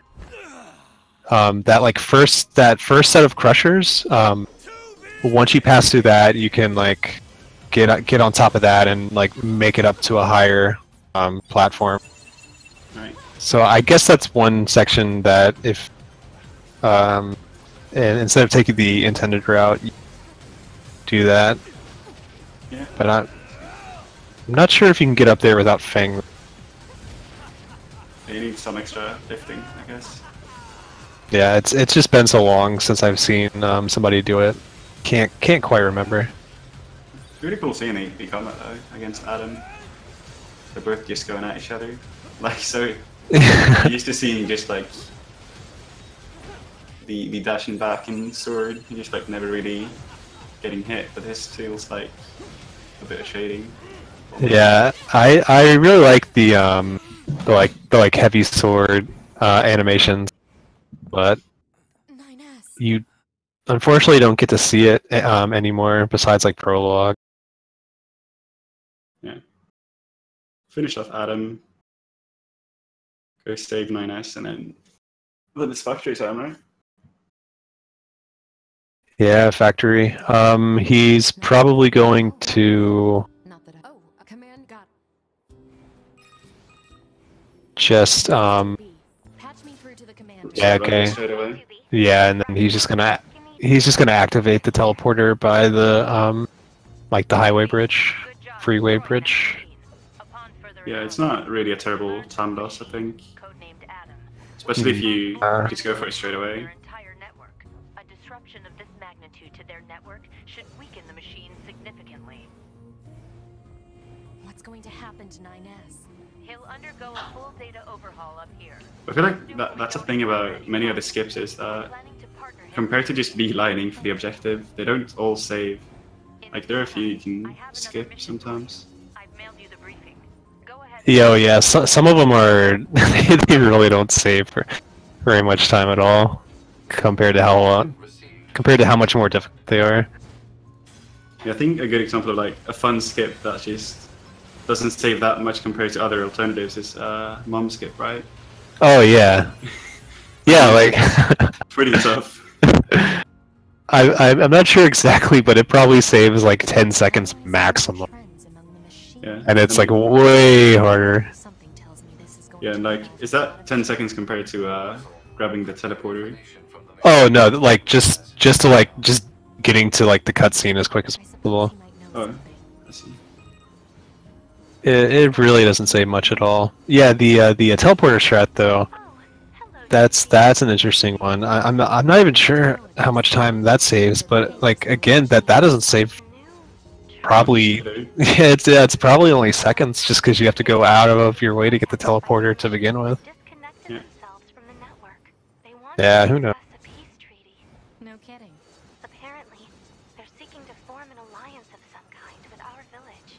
If that's what they want, why don't they? So I guess we'll see Mash do the self-destruct strat here while he's waiting for Pascal. Oh yeah. I should probably close my window. Don't know if you heard that or not. Yeah, a bit. Sounds good. Target location data obtained. Marking on map. Oh, 2B, are you the machines you see to form? Yeah, one thing that you can do here is sort of speed it up a small amount is self-destruct right when you get there and you're waiting for Pascal to spawn, and then 2B's sort of like limping animation's actually a little bit faster than the slow walk.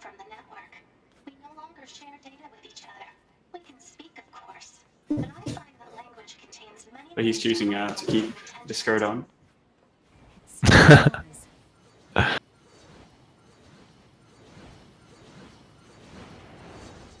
think that's so funny because all like the really dumb stuff like self-destruct like and the like upskirt animation like doing it's actually faster than just the like slow walk.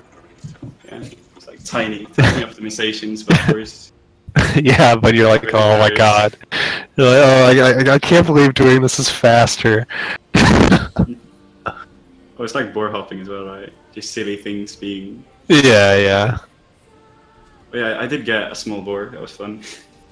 Oh yeah, that's... it never gets old seeing that. It's amazing.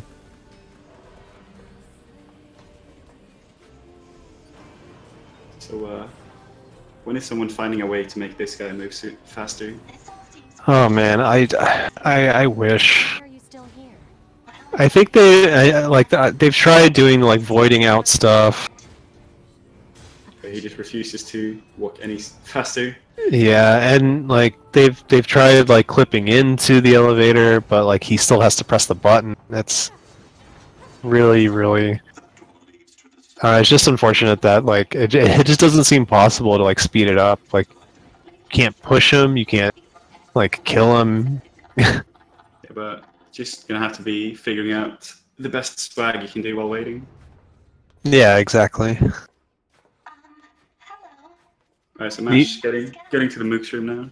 I'm here to discuss. So he's probably going to fight the Mooks, I think. Yeah.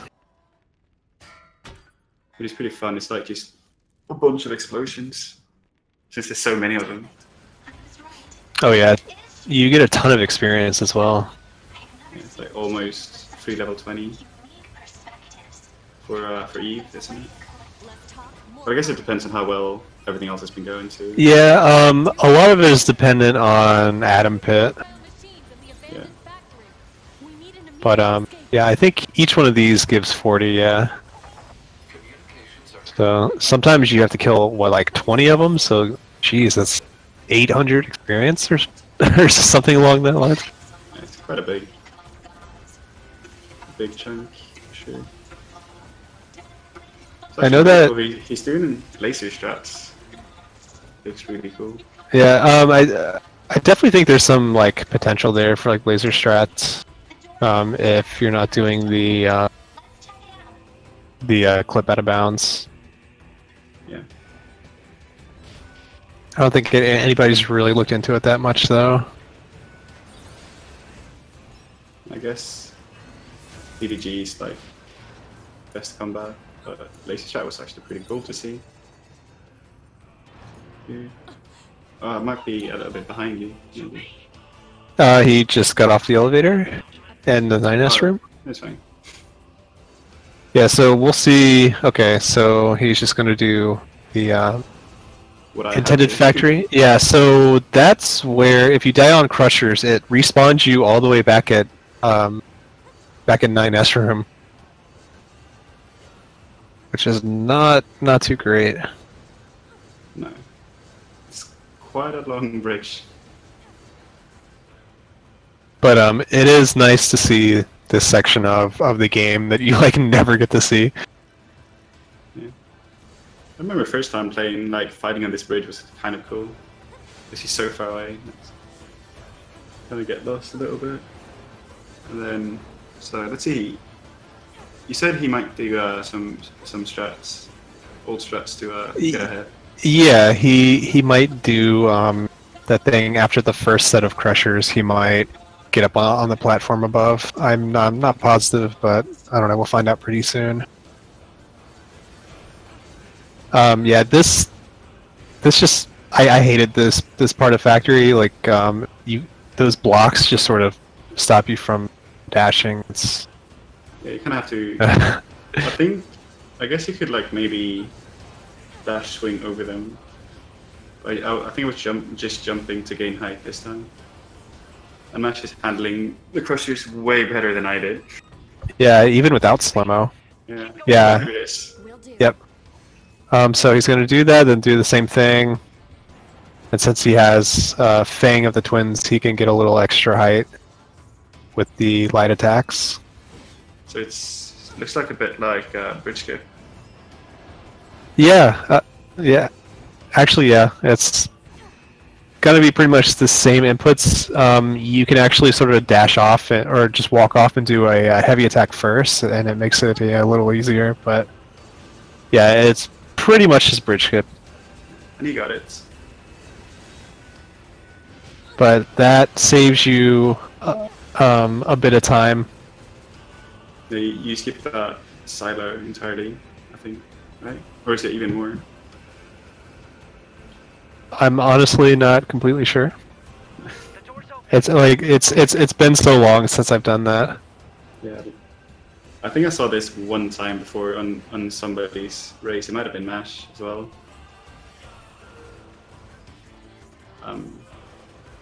Yeah, I'm too new to like know of really old things, so it's kind of cool for me to see them. Oh yeah. I'm not sure about the elevator strats here.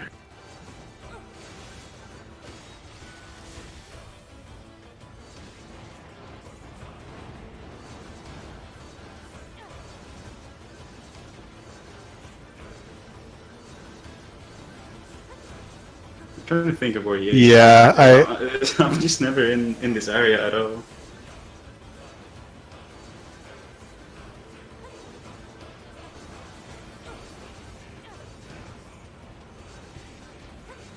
Yeah, I'm not sure.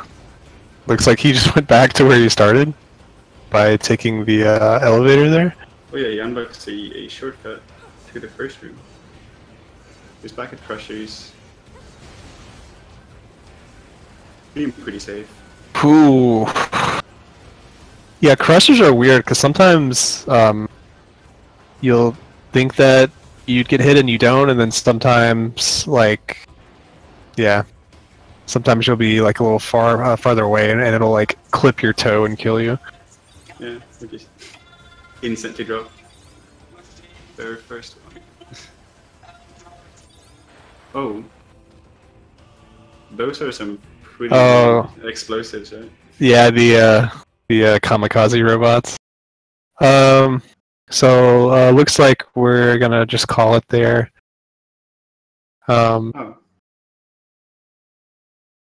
Thanks to Fudgecow and thanks to Mash.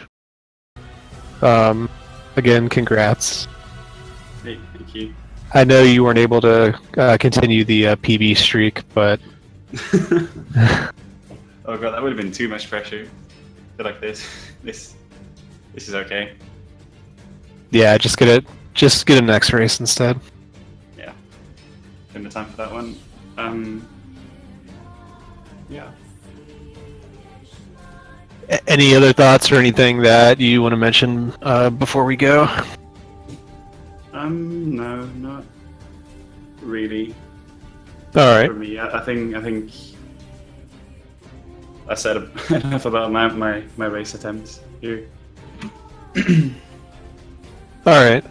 So we have another couple of races scheduled Thursday at noon Eastern time.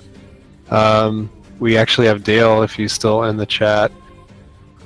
Dale's going to be racing Relics, which I believe should be a pretty close race. And then, see, Saturday morning at 7 a.m. Eastern, we have Icefire versus CC. That should be a pretty close race. They're pretty close in terms of PBs. So, yeah, check that out. The rest of the week, you can go to speedgaming.com's, what is it, speedgaming.org, excuse me, /NA, to see the upcoming matches. And hey, Mash. Hey, Mash. So did you know about that that elevator? Because I haven't seen that one before. Which elevator? The one right after that, like, first set of crushers, and then you do that sort of bridge skip stuff to like get up higher up on that silo. No, not really, actually. Okay. Yeah, I think I also took a tour to the factory, so like seeing you also have to deal with it. The kamikaze robots gave me some trouble, but I managed to get past them before there was like more coming in. But that ending was... Yeah, I had some issues with the start of the run. I almost like basically forgot controls. I was like, crane skip? Why? Yeah, I was like forgetting buttons early on, and then I mean I didn't die on Beauvoir, so that was great. But that's that last kill there where I actually died. That's a pretty big setback. Yeah. Yeah, those factory setbacks are big. Yeah. Because I didn't touch the only other checkpoint before the boss, so that would have set me back pretty far. Oh yeah, Fudge had that. Had the I got crushed and pushed back all the way through factory. Yeah. Well, I mean, getting killed where I did, that probably adds at least another 5, maybe 10 minutes, I think, of like traversing back to the factory, unless I did the factory skip, which I don't know how to do yet. So, But actually, yeah. But yeah, it's not nowhere even close to trying to get to where my actual current PB is, which is I think like 210, which is like severely, well, easily beatable, really. Yeah. I think with most of the new tech, you should be able to get a good like sub 145 fairly easily, even without learning things like factory skip. Yeah, I think it's like I didn't really do full factory skip for a little bit at first, but you can definitely close down a bit. Like starting speedrunning NieR right now actually seems like everyone's been super helpful to me at least, and like there's a lot of resources to use.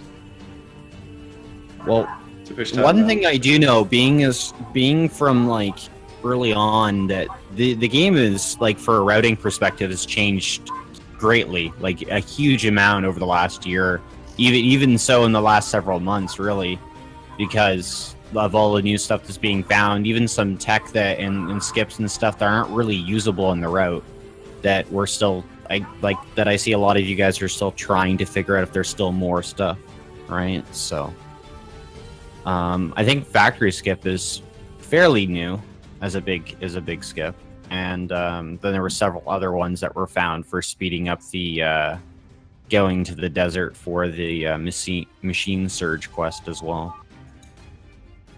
Oh yeah, there's plenty of movement optimizations is usually what people keep finding, right? Yeah, Actually, combat and movement are definitely the main things in the run, and I think even without any of the skips, with good combat and good movement, you could probably even get like a sub 145 even without really any skips at all. It's just it'd be a little harder without any skips, but I mean, absolutely. It's definitely doable, and we've seen people do glitchless runs of like sub 145 easily with some practice with good combat and movement. So it's definitely obtainable with more work and more effort. That's what I feel like. Just randomly being better at things, it's just you realize like you moved a little bit straighter. Yeah. And like didn't cancel too many attacks, and that's what Tom saves. Like always finding those things. Like, give me, like, 2 months of, like, straight, solid automata practice, I definitely could do a hell of a lot better than I have been. But... Yeah, because you just came back for the tournament, right? Yeah. Like, the tournament for me was just a way to kind of get back into trying to play the game a bit more, and, you know, it's been fun, regardless of the end result so far, so... But it just goes to show me, like, how much the game has changed, how much harder the run has become to get a good, solid run done. Because, I mean, it's not easy anymore, and it's definitely very beginner friendly because there's a lot of stuff you can do to make the run safer. But I mean, if you're gonna go for like a sub 145 as your first run, it's something that can be done, but you're going to have to do a lot of work learning how to get good with combat and movement, especially. For sure. Yeah, combat is super underrated, I think. I think combat alone is a really important part of this game, because without good combat, you struggle on things like the Beauvoir fight, the Adam and the Eve counters, like... Those are where I see, like, earlier on when this game was still being run, like, heavily by a lot of newer people and there wasn't as many skips and stuff. Like, the combat on, like, the Beauvoir fight and the Adam and Eve fight were, like, where people struggled the most. And that's where I seen a lot of runs die in more or less every time that we've seen people run. But now, it's like... Combat and stuff's still important, but there's also now these extra skips and stuff that actually save a huge chunk of time overall, right? So, like, factory saves, what, about 10 minutes? So... It's a few minutes at least, yeah. Saves a huge chunk of running. Yeah. Execution is a huge thing, and my execution is definitely not where it could be. But you know, with more work, anybody can get a good run and stuff like that. Yeah, just be like a Canaris and put in 1,000 hours. Yeah, like I mean, You'll be good. They definitely put the time in, and it shows, and it was worthwhile in the end for them because it got them to where they are now, right? So, absolutely. So, I mean, yeah. Any closing thoughts before we wrap this up? Just congrats to Fudgecow. Like, I mean, he's a fairly new runner as well, so like that goes to show, like, if you put the hours in and you do the work and do the practice and stuff, you can definitely get a pretty decent time. And I think he finished sub 145, did he not? Yeah, I got a 141 in RTA here. Yeah. So I mean, even being at RTA, right? His in-game time would have been large. I think like what? Probably closer to like 130. Nice, 138.29. Yeah. On the spitter. So like, that's not bad. That's almost a 135, which in-game time, that's pretty damn good. So I mean, as a new runner, he's done quite a bit compared to someone like me, whereas like I used to run a lot. I know Icefire still kicks around, and he's been running here and there and that. He doesn't run as much as he used to, but I think he still keeps in practice, whereas I haven't, right? Yeah, he just practices. He doesn't really do very many runs though. Yeah, but I mean, just doing refreshers and stuff like that here and there would have helped. Like if I had played like once or twice every couple weeks or something like that, or even like once a week or something like that over the last year, I probably would have been able to keep up with and learn some of the newer stuff a lot easier. But I mean, I didn't. So it just goes to show that the effort and the work that you put into learning your games and speedrunning them definitely pays off in the end when it comes to going up against people in races and stuff in the end. So yeah, practice is the most important thing. Practice with everything is super important, and if you don't do it, then just don't put yourself out there expecting to get really, really good out of nowhere, because a lot of the time that doesn't happen. Yeah. And all right, well, that's very, very good advice. Practice your speed game from time to time. Stay up to date. But anyway, make sure that you follow both Fudgecow and Mash. Yeah, check out speedgaming.org/NA to check out the next tournament races that are coming up. And big thanks to Speed Gaming for having us on for this. Yeah, big thank you to those guys. They've been quite easy to work with, and that, and organizing all the stuff with you guys has been pretty amazing, actually.